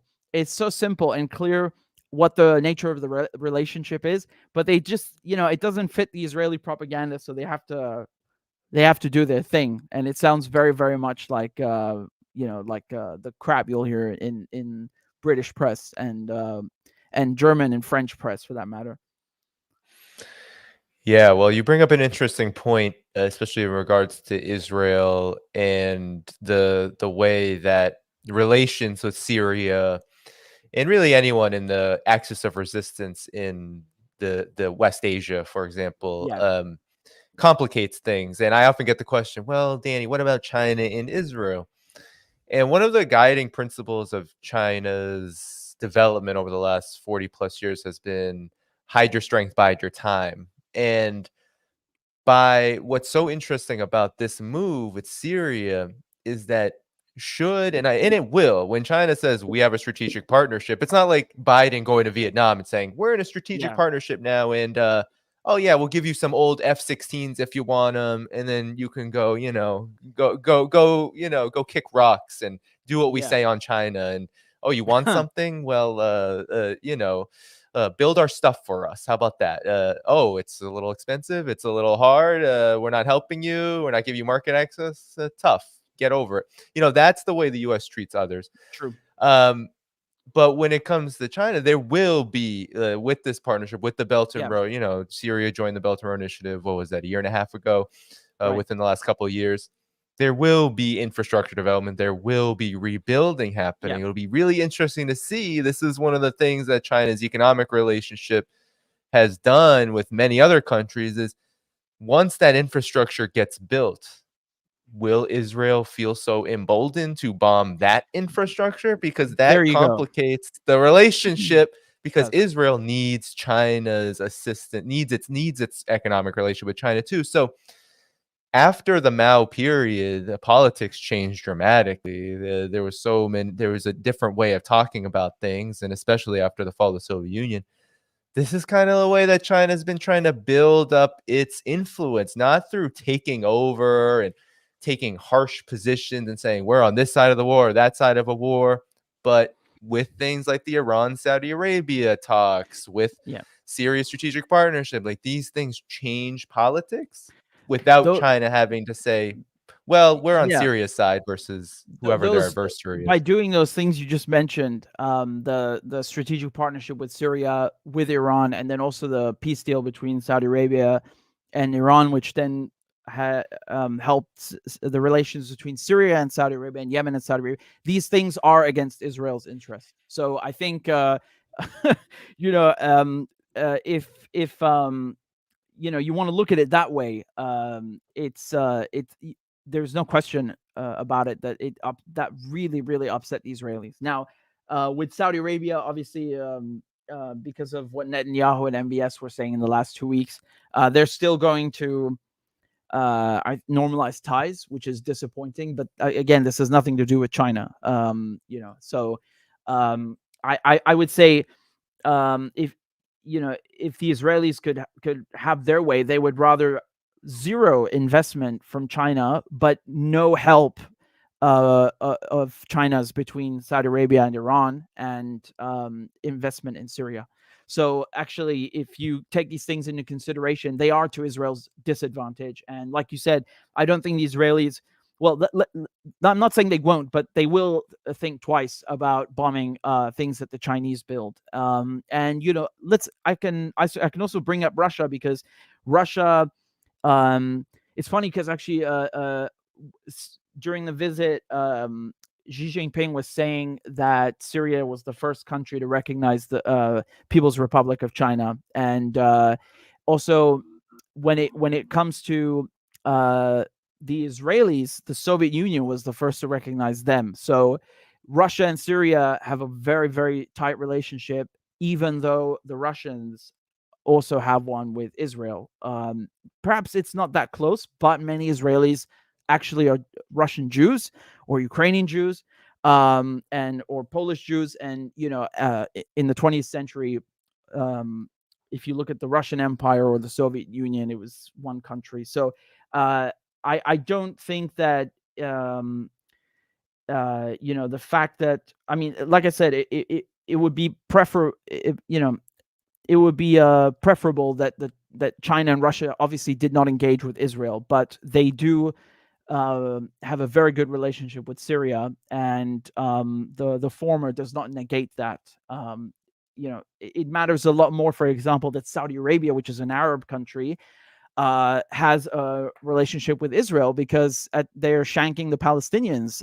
They have geographically, they're much closer to Palestine. They have a much, you know, it's supposed to be and was one country for, you know, during many dynasties, one tongue, one religion, one common tongue, one religion. So you know, there's a much bigger problem with Saudi Arabia normalizing ties with Israel than there is with China and Russia, who have already had ties with Israel for a long time, and who are now actually doing things that are to Israel's disadvantage. So yeah, I don't know what we can do to negate or nullify the relationship between China and Israel, or Russia and Israel, but good thing that they actually are on Syria's side, and they are on Syria's side and do things that are to Syria's advantage without saying it perhaps to Israel directly. Yeah, the relationship in regards, how I've looked at it, especially since Russia came to the aid of Syria around 2015, in the conflict was that Russia is providing the military assistance, of course, diplomatic assistance as well, but military assistance just a game changer there. And then China has been building up the capacity to become the driving force of rebuilding, because we know it's not going to be the Western countries that did this to Syria. Yeah, and they would like to and we make know it's not a money. lot of the regional countries, which unfortunately maybe some of them are changing there too now, like Saudi Arabia, Qatar, and others, but most of them They see also money in were it. That's their only yeah, reason. exactly. And they were heavily invested also in the destruction of Yeah, Syria up yeah. until the last couple of years. So could you talk about what the situation is in Syria right now? As I want to pull up, and I'll pull up a couple of videos to show just the reception that Bashar al-Assad received by the Chinese people, because I think it is quite something. If we're talking about two global Yes. South countries, unlike Israel and the United States, seeing China as outside of the global South, it seems that Chinese people view things a little differently. But what's the situation inside of Syria right now? Well, it's in dire need of China's economic and industrial drive. That's for sure. So right now the situation is that the front line has not moved since 2019. You have very, very bad sanctions in place since the Trump administration. I mean, they've been going on since Obama, but the Caesar Act sanctions have been in place since Pompeo and Trump got them done in 2021, and Biden has kept those in place. And 80% of people in Syria are in poverty. They are living in the whole country is living with food insecurity, and the price of gas is through the roof. Everything is rationed. There's not enough medicine. The currency, I mean, the inflation is so bad. And also, if you look at the regions that the US controls in the east, so this is where the Kurds are as well, and where the oil fields happen to be. So over there, the United States does this by basically they it's not enough to have the Kurds on their side. They also, some of the Arab tribes that are there, they need to play ball. And it's not that they like the Americans, but they basically they don't stand a chance really, because the United States has several bases there. They have an air base there in Al Tanaf down in the south, and you've had sort of a revolt in the last couple of weeks against the SDF. So these are the Syrian Democratic Forces, it's just basically the Kurds. It's an umbrella group run by the Kurds and the US. And so the Arab tribes are angry because the United States keeps giving them preferential treatment. You know that the US keeps promoting this idea of like a Kurdistan in Syria, which is ridiculous, because in these areas where the Kurds want their own country, the oil is there, all the crops are grown there. So Syria would lose its most valuable resources, and the Kurds are not even a majority. So it's like if they want to start claiming this as their own country, I mean, I can find you 20 other minorities in Syria who could then also just say the same thing.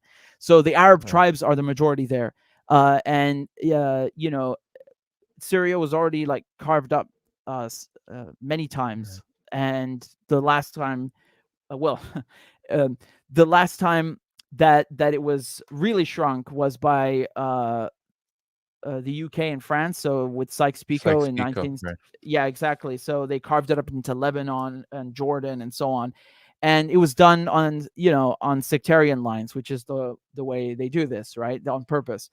And that's what the US is trying to do again now. It's to do it by sectarian lines, which is the opposite of how Syria works, because Syria is secular. It's a secular country. There's separation of church and state, or mosque and state. It's a majority Muslim country, but it's you have 10% who are Arab Christian, like myself, or You have many Palestinians in Syria, Armenians. You have so not Syrians, but Assyrians or Syriac. You have just tons of all kinds of Christians and Muslims, and you have Jews and all kinds of ethnic groups. So it's so ridiculous for the Kurds to say, okay, well, we want to take 1/3 of the country, and because they're a minority. Yeah, they're, like I said, 50 other minorities. They can all. Is everyone going to have their own chunk now? This is just Western colonialism to carve up the country. So this has caused a split, and the United States are trying to remedy the situation, because ultimately what they want to do is connect the everything that's east of the Euphrates River, which they already control, and connect that to the air base at El Tanaf at the bottom, which is at the intersection of the border with Jordan and Iraq. Because by doing that, they would block the border between Syria and Iraq. They would control it. And this would not only be bad for Syria, but bad for China and bad for Iran. Iran just built signed a railway deal with Iraq. And this railway is obviously going to play a big part in the new Silk Road. And so by controlling this area, you would block China's access and really everybody else's access to the Mediterranean Sea going through Syria. And you can see, for example, the other week how Ted Cruz, who, I mean, God, they're all bad in Congress, but Ted Cruz was complaining that the United States has been giving Iran $16 billion, which is ridiculous. No, there is $6 billion that was stolen from Iran in South Korea and moved to Qatar. It's still controlled by the U.S., but they're letting Iran have a little bit of it. And the other $10 billion is money that Iraq owes Iran for petroleum products, but the United States was not allowing Iraq to pay its bill, because Iraq is also under U.S. control. So it looks like they're finally allowing Iraq to pay its bill. And apparently for Ted Cruz, this is giving Iran money. I mean, it's always it's painful. Yeah. So you see how this plays into the Silk Road. It's very, very important. Yeah. Totally. Yeah. And it's quite clear, as you said, Syria needs friends, and China is probably one of the most important, if not the most important, especially economically. Yes. Now, Chinese people will warmly receive, and maybe we can close on this very positive note, because it's very interesting to see this kind of reaction. Mm-hmm. First, we'll play a short clip of an interview that Bashar al-Assad did with CGTN Leaders Talk, where the interviewer is going to show the responses and replies to Bashar al-Assad's visit during the Hangzhou Asia Games. So the Asia Games that were held in Hangzhou during his visit. He went to the opening ceremony. And then Asma al-Assad, quite popular with the younger Chinese women. So we're going to see just how deeply connected Chinese people feel also to the Syrian people, which often we talk government to government, diplomacy, nation to nation, even multipolarity. We talk a lot about how these countries are going a different direction, but we don't often get to talk about how people actually feel about this. Right. And here we get to see in a big way what solidarity really looks like. So here, let's start with this short clip on the interview with Bashar al-Assad. 这次您跟夫人还出席了亚运会的开幕式。当叙利亚代表团入场的时候，现场可以说是热烈而沸腾。我想与您分享一段视频，是当时叙利亚代表团入场的场景。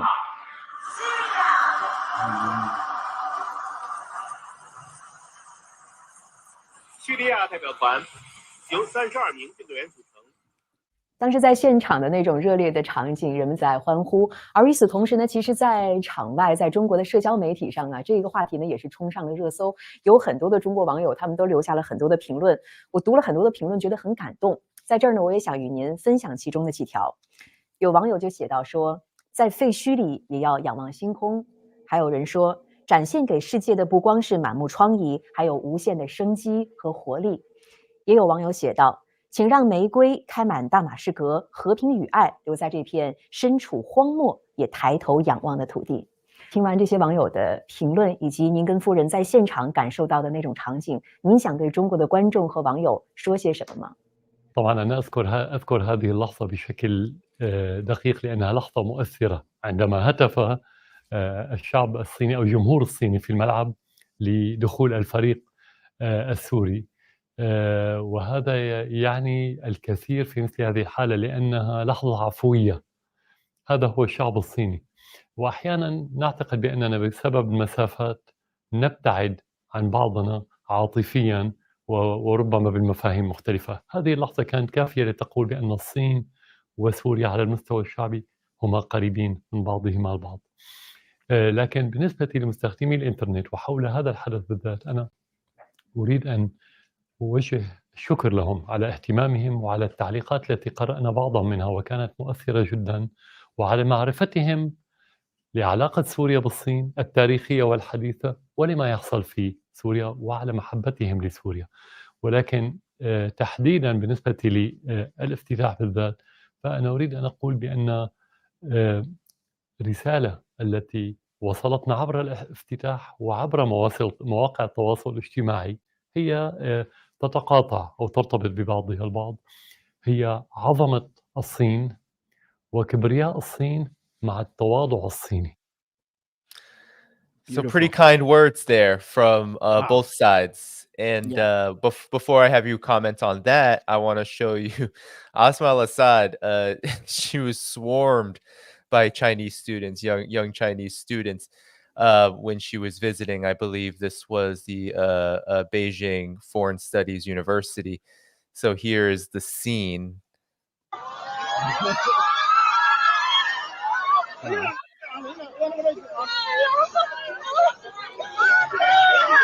I haven't seen this.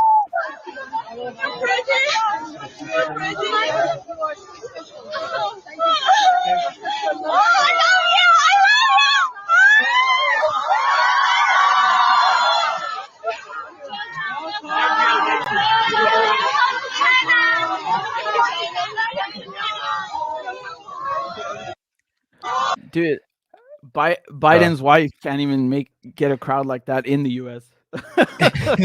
Well, it's funny because when I was last in China, I said this. I was like, the way there are Chinese celebrities in the traditional sense, like music, entertainment, acting, that sort of thing.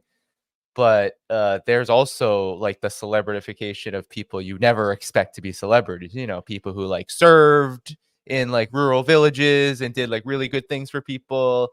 Leaders like Asma al-Assad, like that's like a weird, you would think that's a strange thing because first of all, Asma al-Assad is the first lady of a president who is maybe one of the most maligned leaders in the world, at least by the West. But yet here she is being swarmed like she was Nicki Minaj. Yeah, it shows you how irrelevant the pathetic people calling themselves journalists at The Guardian are. I remember they were threatening to because she's also British actually, Asma Assad, and they were threatening to withdraw her citizenship, I think, or they were whispers of it in the press, which I think is pathetic. Like she's the first. What is she, like Eva Brown or something? They're acting like oh she did something so un-British that we have to take away her passport. Piss off. Well, like I can think of a million people. I mean I'm against this nationality and borders bill for a million reasons, and this is how they get you, because first they say, well, we're only going to take away the citizenship of known terrorists, right? Like that's how it starts, and then it's like, oh, okay. No, let's do it also for Asma al-Assad, or for this person. That's how it begins.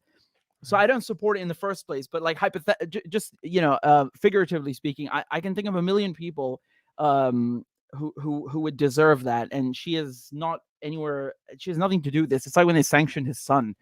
The guy was like not even 18. Does he even have a bank account? What are you going to sanction? It's pathetic, really, really pathetic. And I don't know. I guess they do these things because they lost the war. But I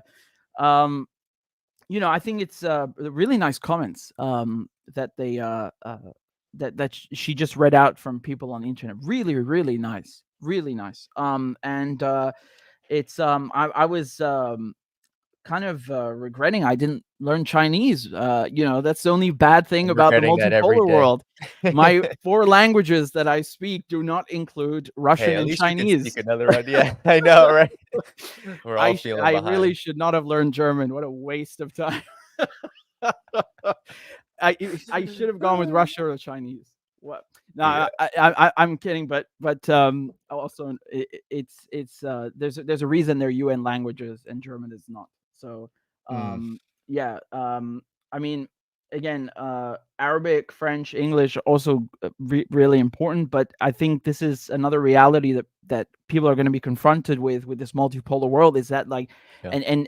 and just like what you said, how things are different in China, and things will be different in the world, because it's not the West that will set the standard for languages, or who is a celebrity, or who is maligned or sanctioned. Yep. I think this is Exactly. a sobering thing, but it was really nice that they invited, because again, Assad was invited, he didn't invite himself, and also during the Asian Games opening ceremony. So Yep. that was very nice. And I was really happy to see that. And if you don't include the UAE and Saudi Arabia, the only non-Arab countries that Assad has visited in the last years are Russia, Iran, and China. So that says it all. Yes, indeed, and I'm certainly excited to see what China and Syria cook up in the next Yeah. few years in terms of what's going to be built. But speaking of the UAE and Saudi Arabia, and this will be the final topic after a whirlwind here. But speaking of the UAE and Saudi Arabia, they are new members of BRICS, and so the BRICS Yes. summit happened late August. Yeah. And there was a whole lot of stir about it. Will there be a new currency introduced for financial transactions between the countries? Will there be additional members? I think there was 40 countries interested. More than a dozen plus had submitted applications, and all of them are global South countries. Yeah. And then the big announcement was that there are now 6 new members of BRICS. There's Argentina, there's Egypt, the UAE, Saudi Arabia. I know I'm going to forget them now because I have not I haven't talked about this in a little bit. But in a sense, a huge Ethiopia, a huge sea change. But perhaps just first your reactions to the now what is BRICS 11, and what this means. And of course, I have something to torture you with, a Wall Street, Dow Jones, Rupert God. Murdoch, Barron's article that really, I think, shows the reaction to this within the unipolar world led by the United Yeah. States. But first, your reaction to BRICS. Yeah, I mean, it was. I really did not expect them to add new countries. I was ready to walk out the door. I was going to go to South Africa to cover it, and it didn't work out because it's a I don't remember what it is, 17-hour flight or something, with a connection, and it just didn't work out, unfortunately. But they let me cover it remotely, and it was. I was not expecting them to add any new members or to have this trade currency, but they did.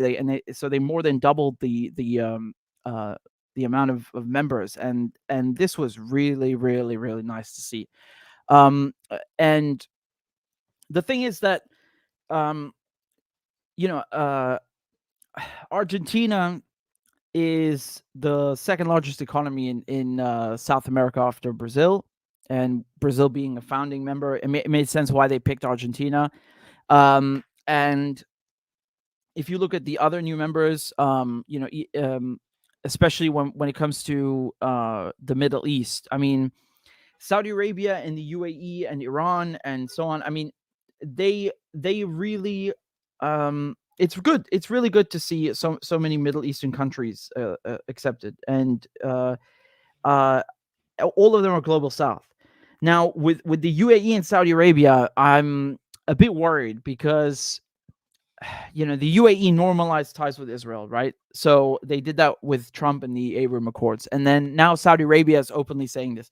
But it's not just about that. It's about the fact that Netanyahu, he held up this thing at the UN General Assembly with this map, and he literally showed exactly what I was talking about before I saw his speech or before he did it, which is the fact that they are going to make a rival trade route to the Silk Road that goes from India onwards to the United Arab Emirates, then through Saudi Arabia, then through Jordan, then Israel, and then Europe. And of course, Israel or occupied Palestine is the US and is Britain.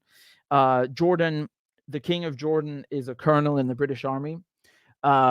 And again, Sykes-Picot, they create many of these countries, by the way, and not just in the Levant, but in the Gulf, were created by Britain anyway.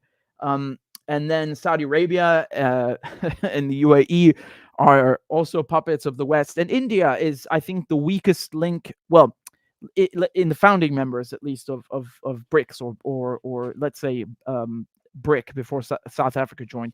India is the weakest link, unfortunately, given the fact that they are going. I felt like this whole episode with Singh Niger and the assassination in Canada, I felt it's not they care about him. They were trying to use it to beat and clobber Right. India over the head with it. Yeah. And I think it has something to do with BRICS, and I think there's going to be a lot more friction because of this, because they want to use India to counter China, right? And you mentioned before Vietnam, for example. There is a lot of that the United States is doing actively in order to screw with China. And AUKUS is another one with Australia. They are preparing this from now and have been preparing this for years to screw with China. So it's not beneath them, and we shouldn't put it past them. In any case, I hope I'm wrong when it comes to India, because I would love nothing more than to see all of these countries get along, because these are global South countries. China and India are the most populous countries on earth. They have blistering economies that could do so much and are doing so much. And I hope Saudi Arabia also change course, and the UAE, because they again could do so much more if they were not busy being puppets, and the thing with Saudi Arabia is that I feel like they're really just looking out for themselves. And you could see this friction, this break of sorts when Biden came. And you mentioned how Assad was welcomed in China. Biden, who is the United States president, is supposed to be some big shot. Look at the welcome he got in Saudi Arabia when he arrived. They sent some, I don't even remember who they sent to meet him. Usually you send the president to meet a president, or if, for example, it's not the president and the foreign minister or someone like this, someone who's of the same caliber or rank or just an under. With Biden, there was no red carpet, there was no military parade. Look, go for those of you who haven't seen the welcome Assad got, and we saw a little bit just now. I mean, it's incomparable. And Biden's supposed to be the U.S. president, and Saudi Arabia has had this deal with them for decades, right? So you could see something was off, and this cringy fist bump. I mean, for MBS, he just doesn't care. He's like, okay, hi. But for Biden, the pariah, sure. So he didn't get the oil, and actually at OPEC Plus, so OPEC does not have OPEC is headquartered in Vienna also, and they don't have Russia in it, but OPEC Plus does. And so it's the Organization for Petroleum Exporting Countries. And in OPEC Plus, everyone thought that the 2 million barrels per day cut was Russia's doing, right? Because Russia's trying to limit the supply of oil on the world market, and as a consequence, send prices up and rake in more money. Russia only proposed a 1 billion, I wish, 1 million barrels per day cut. And it's actually Saudi Arabia who said, no, let's make it 2 instead of 1. And this is obviously against what Biden wants. against his interests because he wanted to win the midterms for Democrats and, you know, make it look like the war in Ukraine is not a disaster. And so, you know, there's a friction going on here. Now, then at the same time, we see Saudi Arabia maybe, you know, pricing oil sales in, you know, currencies other than the dollar. Okay, that's also looking like it's against the US. And then joining BRICS. And then with this peace deal that was mediated by China with Saudi Arabia and Iran. So these things are in the interest of the global South and against imperialism and Zionism. But then all of a sudden, the last 2 weeks, we have Saudi Arabia saying, no, actually, we do want to normalize ties with Israel. And the reason for that is not because MBS, you know, has a crush on Netanyahu. It's because of this rival pipeline or economic corridor, whatever you want to call it. It's you know, it will go from India to UAE, Saudi Arabia, Jordan, Israel, and then onwards to Europe. And that is a problem because in BRICS, you need to have team members who really, really, really believe in it. And you know, I hope I'm wrong, but I think Saudi Arabia and the UAE, they really, it's not that they believe that much in BRICS. It's that they're just looking out for their own interests, and whether that is going to be a rival economic corridor or BRICS, they're just going to go with the winning side, you know. Yeah, and it'll be interesting to see what happens too, because I think you're right. I think that these countries, Saudi Arabia, India, even within BRICS, you can tell how there's hugely contradictory, if not outright hypocritical policies with regard to how they operate economically, diplomatically, regionally, globally.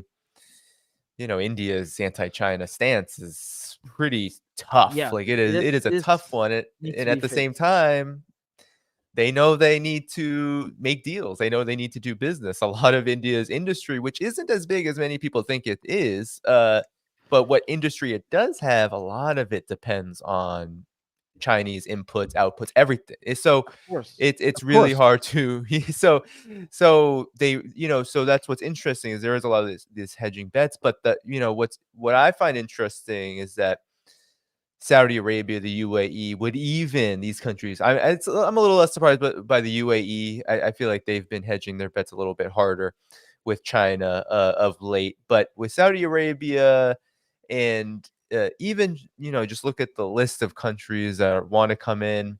I think the fact that we are seeing this happen now shows that there's a massive change in exactly what you said. Which side are they going to choose? It seems like the fact that BRICS is expanding in this way means that, well, China, Russia, multipolarity, it has just more to offer at this given moment.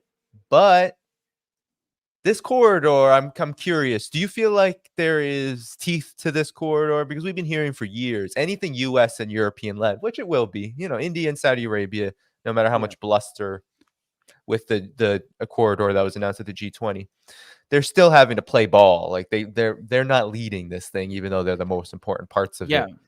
Do you feel like this is actually going to happen? Because from Build Back Better World to the G7 whatever initiative announced a little over a year ago, you know, at the last G7 summit, nothing really happens. So do you feel like there's some teeth to this one? I think they are actually going to try for it. Yeah. But I don't think that when you put it next to the Silk Road, I mean, dude, the Silk Road is thousands of years old and we're still talking about it. You know, like it's incomparable. It's a farce. It's a farce of a farce. And you know, this is it's just really the EU desperate for gas because they sanctioned Russia, and you saw this Ursula you know, von der Leyen bitch. I'm sorry, I just can't say her name right because that's what she is. She went to the Israelis and she gave a press conference and said that Israel is not only an economic partner but a gas supplier now. And this is when Israel was sending a ship and like threatening to steal Lebanon's gas, and this was resolved diplomatically. by the U.S. of all people, between Lebanon. I think they just didn't want to see Israel humiliated by Hezbollah again. It was like, we don't have time for this now. Anyway, so this is very, very serious. It's a very big problem for the EU that they don't have gas. And the Iran nuclear deal is not going anywhere right now.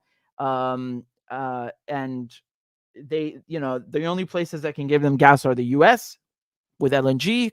Qatar, the same thing. But they could also, if they had their way, if they had their way, they would have built a pipeline from Qatar all the way through Syria and Turkey and then into Europe and so on.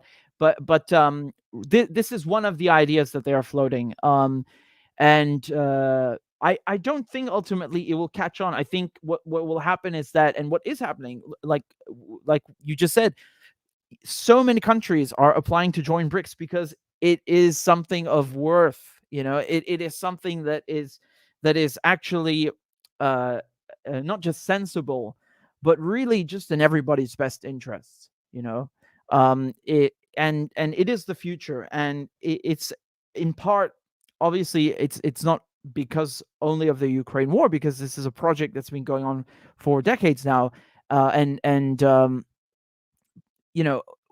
nevertheless, we should look at the sanctions and their effect, and BRICS growth within the context of the Ukraine war, because people are looking at what the strategy is in the West, and they see there is none, and they're running a mile the other way. So, this is part of the reason why so many people are applying, because they're getting screwed by Western neocolonialism. They're getting screwed by these sanctions, and they've had enough. And so I think all of these factors combined, BRICS in the end is gonna win. It has to win. And the West is just in decline, either way, with or without Ukraine. I think it's just the final nail in the coffin. So in the end, someone like Saudi Arabia or Turkey, is going to look at what's happening and be like, okay, well, we should really just go with BRICS, because we could go with these guys, but they're completely insane. And they are puppets, these countries, yes, but I think they're going to be faced with a decision at one point in the future, if they can't see it already, and they're making preparations by joining BRICS. They're getting ready. They're going to finally really understand that it's psychotic to go with London and Washington. That's what's going to happen. And it's funny because even Western countries could join BRICS and the new Silk Road and be part of this economic boom. They just don't want to. China has never said, oh, well, this is a global South only thing. They've never closed the door or told, Washington, you cannot be part of this. The door is open for anybody to join. It's just that the people who are running the West want it their way and only their way and nothing else. Yeah, this is not going to work. Yeah, and just on that corridor, the what are they calling it? The Europe, Middle East, India economic corridor, something to that Sellout effect. highway. That's what it is. Yeah, yeah, the sellout.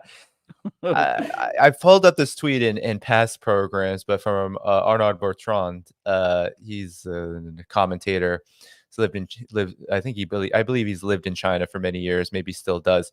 This is. But here's.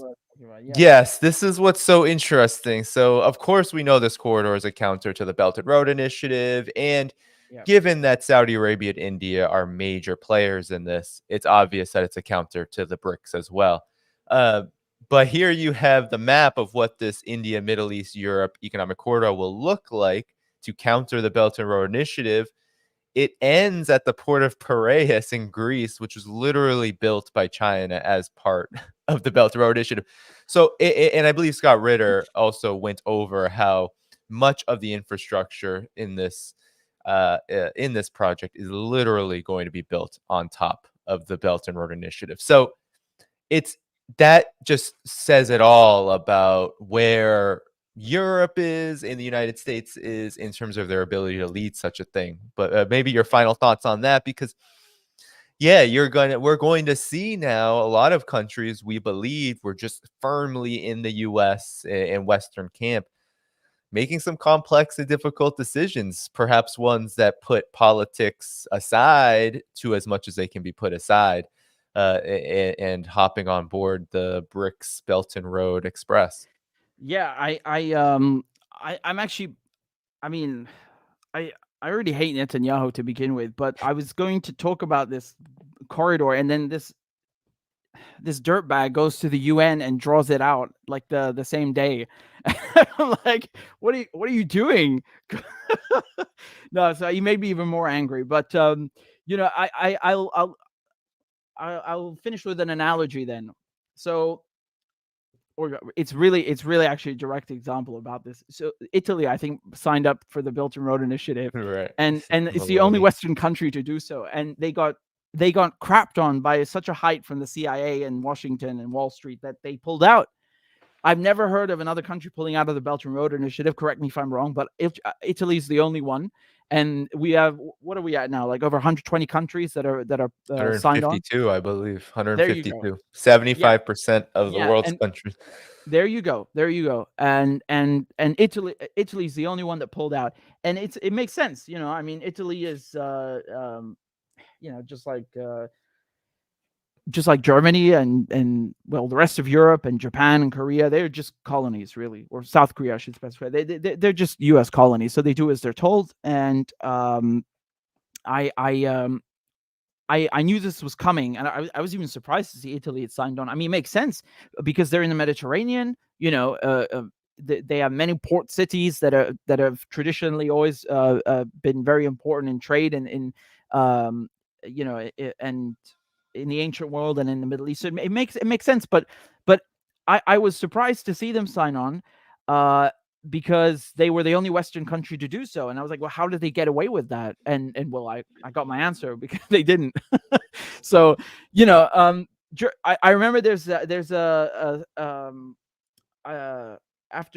the war on terror started, the CIA was like going around and kidnapping anyone who has a beard or in Europe or has skin that's a bit too brown, and they were like just in the middle of European capital cities, just like kidnapping them and torturing them and then taking them here and taking them there, and they were doing it they got caught doing it in Italy, and they got caught doing it in Spain and in Germany, and then they tried charging the CIA agents and then dropped the cases and let them escape back to the US. So like just to put that into simpler terms, like if Italy allows the United States to torture and kidnap its own citizens, why do you think that they would be able to engage with China and the global South economically and get away with it? No, they're not allowed to. They do what the Americans tell them to do, and that's it. Period. Yeah. So that's I don't know what it's going to take for them to maybe break with the United States. I mean, in theory, it should be possible. There's an ocean between Europe and the United States. You would think that just like there's just like that they could do it, especially after Nord Stream was blown up. But it's like nothing is doing it, and I think it shows how badly people are propagandized, and this thing with China, for example, with there's spyware in the Huawei phones, and I think this is ridiculous. How can anyone take that seriously after everything that happened with the NSA, with Google? I mean, I don't want to hear about China. I want to know what the NSA is doing. I mean, I already do, but they think that by saying ByteDance and TikTok are spying on you and Huawei are spying on you, that we're going to forget about how this is government policy in the West. And it just shows you that they as much as the capitalist West want you to think that capitalism promotes competition, and competition promotes growth, and it's the free marketplace of products and ideas. It's complete bullshit. They just want monopoly. You either do it our way or you cannot function. If Silicon Valley has to be US owned and US run, period. We will be spying on people, but we're doing the spying. And we do want to have everybody using these apps, and it's okay to use TikTok as long as you sell it to Microsoft. That's what Trump was saying, or another US company. He didn't even care, which just shows you how mafia like they are. So I think China is doing a great job at just ignoring this and just staying the course and showing the world how it's done.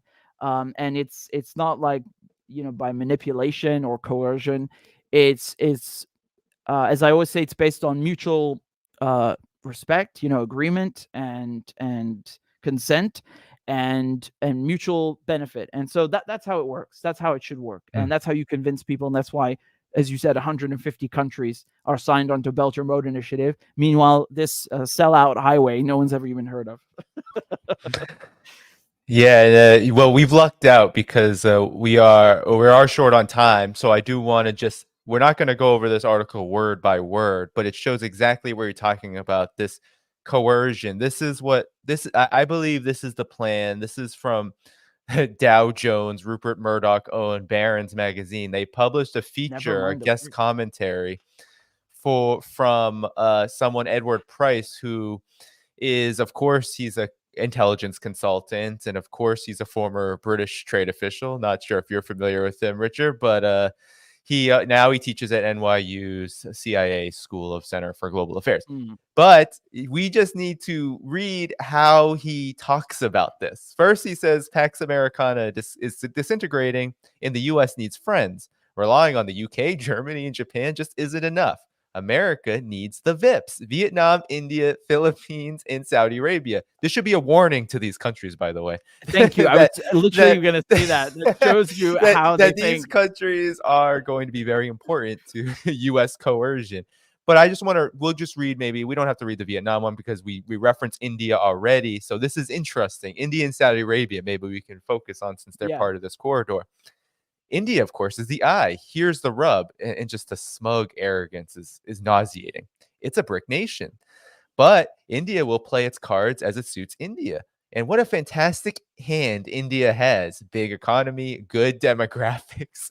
India essentially has a deciding vote in the 21st century. If India stays out of the geopolitical rat race or aligns with China, the US will have a far harder time. America must woo India, a member of the BRICS, into becoming a member of the VIPs. Put simply, American democracy needs Indian democracy to check Chinese communism. And then let's go to Saudi Arabia really quick. Saudi Arabia is the S, also critical. Yes, exactly.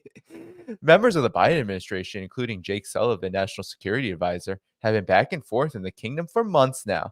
The U.S.'s aim is to firm up a long-standing security deal with the Saudis, including official reconciliation with Israel, as you mentioned, Richard. Another aim, one presumes, must be the option of Saudi oil one day flooding world markets to counteract any Russian attempt to restrict supply. The U.S. is energy independent, but not immune to fluctuations in global oil prices. Of course, the Saudis want some goodies in return, weapons and nuclear know-how.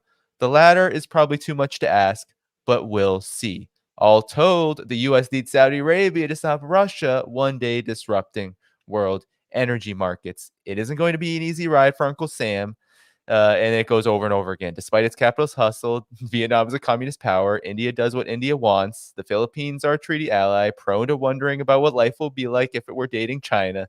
And Saudi Arabia also has the will and the money to go it alone. So basically, a grim forecast, but the smug arrogance of all of this is, or at least the smug arrogance behind it is, that the United States needs to court these specific countries, India and Saudi Arabia, probably the most important, honestly, in that list, if it's going to counteract BRICS. Yeah, I mean, man, I don't know what to say. I'm gonna start first off by saying shame on the Saudis, because they are the first ones who should be like, this is wrong. What you're doing to the Palestinians, what you're doing to Syria, unacceptable. Unacceptable. There's no amount of money in the world that could make us work with you or do anything. That's the difference between Saudi Arabia and Iran, is that, don't get me wrong. Both countries, they're lovely countries. But the thing is, in terms of government politics, foreign policy, Iran has principles with its foreign policy. It's not about money. Saudi Arabia, the people there don't want normalization with Israel. The people in Bahrain don't want that. People again, UAE is 80% foreigners. It's not a country. really, it's just Europeans. Yeah, And yeah, so the people there don't want normalization. Even Morocco, like the Israelis, the Israeli diplomats cannot find apartments there because no one wants to rent them anything, which is I think really tells you how disgusted people are with this normalization. It's just unacceptable, unfathomable. During the World Cup in Qatar, you saw how the Israelis were allowed to actually come there and film, and they were trying to interview people, and everyone would walk away as soon as they understood it's an Israeli channel. And then the Moroccan team, they were bringing out the Palestinian flag on the pitch every time, so there's like from Oman all the way to Morocco, there's like one consensus in the Arab world about this. So it's disgusting that Saudi Arabia is doing this. MBS is a very capable, smart man. He knows exactly what he's doing, and he knows it's wrong. He knows it's wrong. He knows this. I know he's trying to be, he thinks that by being like the West, that they will exalt him and make him super important and stuff. And I mean, he is through his own work, but this is very bad. I gave him credit with the peace deal with Iran, and then with Yemen, and then with Syria. But look at what he was doing to Syria before, and doing to Yemen, and doing to Khashoggi, and doing with Iran. What was the point of all this? And now with the Palestinians, he thinks that, again, it's not just him, it's the whole government. They think they can buy them off, we'll give them a few million in aid, which they should have gotten anyway, actually, and which is nothing. It's peanuts. And that will make it okay to normalize with Israel. No, it won't. It really won't. So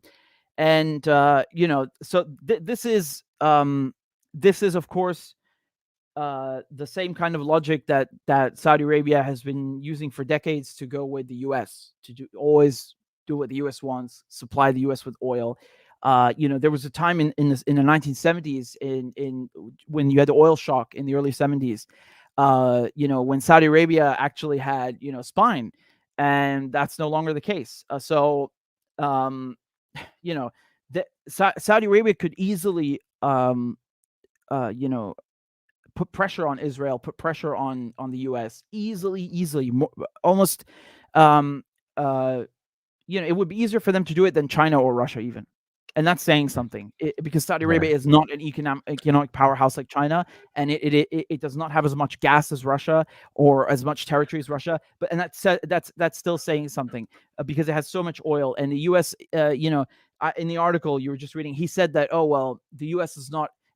is energy independent. It's not. The U.S. is the top oil producer, but consumes so much that it needs the oil from Saudi Arabia. So and other countries. So Saudi Arabia could easily exert pressure. Now, when it comes to India, India does not have an obligation to the Palestinians the same way the Saudis do, right? Because it's not an Arab country. It's not a Muslim country.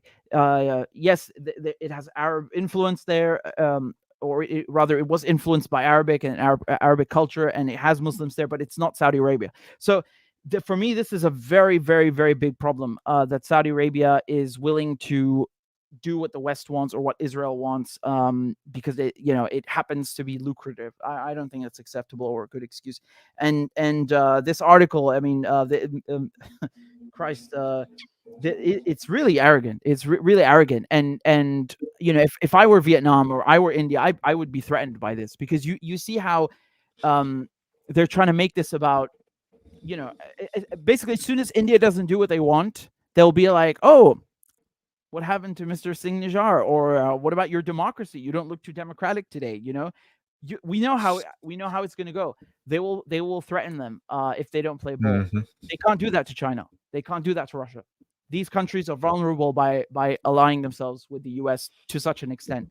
So they should take this as a threat, not a message of cooperation or something. This whole article is really smug, and it's a big threat, honestly. Right. It's not forming a BRICS alternative. That's for sure. It is how are these countries under our dominion going to do what we need them to do, to furnish our needs, which the needs here are to ensure that BRICS countries, especially Yeah, those two at the top, and don't end U.S. up forming an energy. alternative. Remember, he's saying it without saying it. You know, he wants a secure energy supply for the U.S. He wants to counter China. You know, these are and counter BRICS. They always say it. The devil's in the details. You know. Mhm.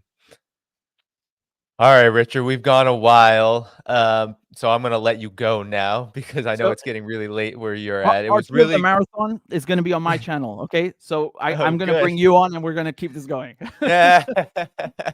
Right. We'll just we'll have to go all night. But Richard, it was really great to have you. Please tell everybody where they can find you and support your work before you go. So youtube.com/Richard Medhurst and patreon.com/Richard Medhurst. And my Twitter is at Richie Medhurst. So that's RICHIMEDHURST. Yes, and I'm gonna link all of that now in the chat. So be Thank you. sure to follow Richard on YouTube. You can find all those other links on his channel as well. Richard, it was great to have you on. Let's do it again sometime Yes, soon. All very right. soon. All Thank you, right. Danny. I Take appreciate care. it very much. All Thank you, right. Have a everybody. good Make one. sure to hit the like button and share the video and Oh, of subscribe if you're not course. Thank subscribed to you. Danny's channel. Thank you. Take care. Thank you, brother. Bye-bye. Bye-bye. Take care. All right, that was a great conversation. I'm not staying up for too much longer, but I do have a few announcements I did not want to take up any more of Richard's time getting to. So, yes, so tomorrow, okay, 11 a.m. Eastern, so not too long from now, 15 hours from now, all right, 11 a.m. Eastern, I'm doing a roundtable with Brian Berletic, Alexander Mercouris, and Alex Cristofaro, the Duran folks. We're going to have a little four-way conversation. That's at 11 a.m. Eastern. The link is actually already in the video description. It is not yet public. I'm also going to put it in the chat. So you want to join, all right? Because I'm doing a few roundtables. That one, I'll have Scott Ritter, Andre Martianov, Garland Nixon on Wednesday the 4th. That will be in an evening stream, Eastern time, 8:30, and I'll send details, of course, through all the major channels. So, with that said, everybody, before I leave, okay, be sure to get that link in the video description or the chat for the stream tomorrow. Also, please do so. We mentioned Vietnam. I am actually going to Vietnam, and I'm putting in a lot of content up until then, until I go October 12th. But I leave for Vietnam October 12th.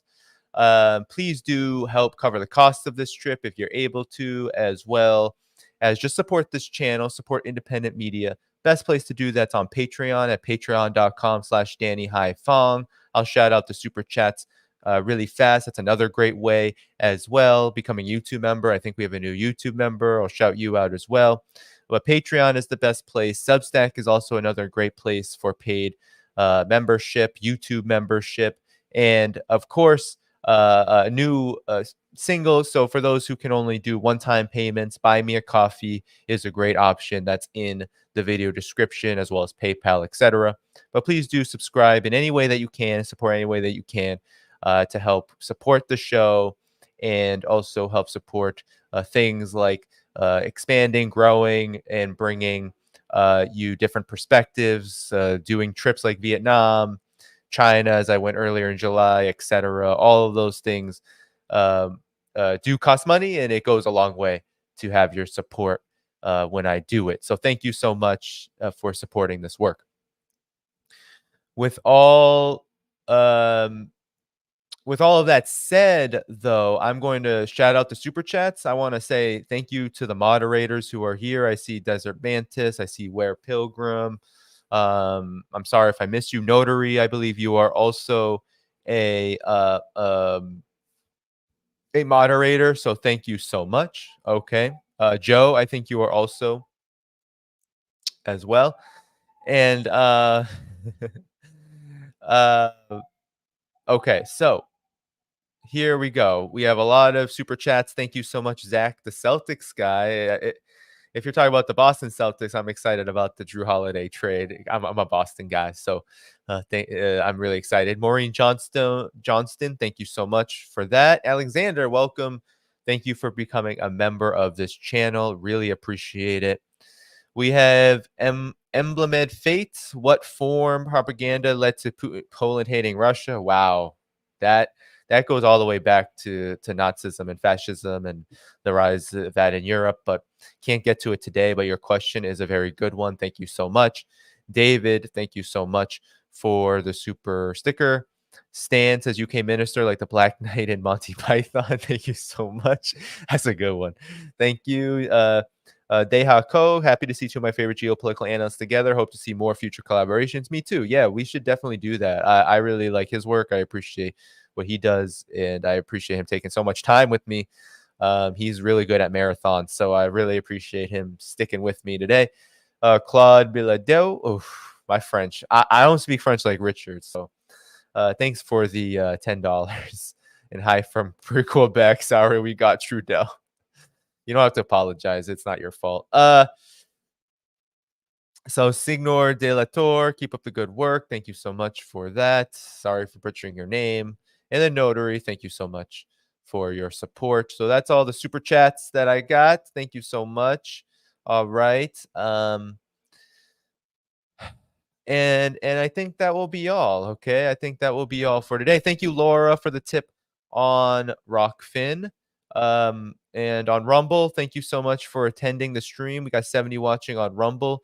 Thanks so much. Everybody follow me on Rumble at Danny Dhaiphong. You can just search that. I'll also send you the channel in the video description right now. So follow me on Rumble. I just got onto Rumble.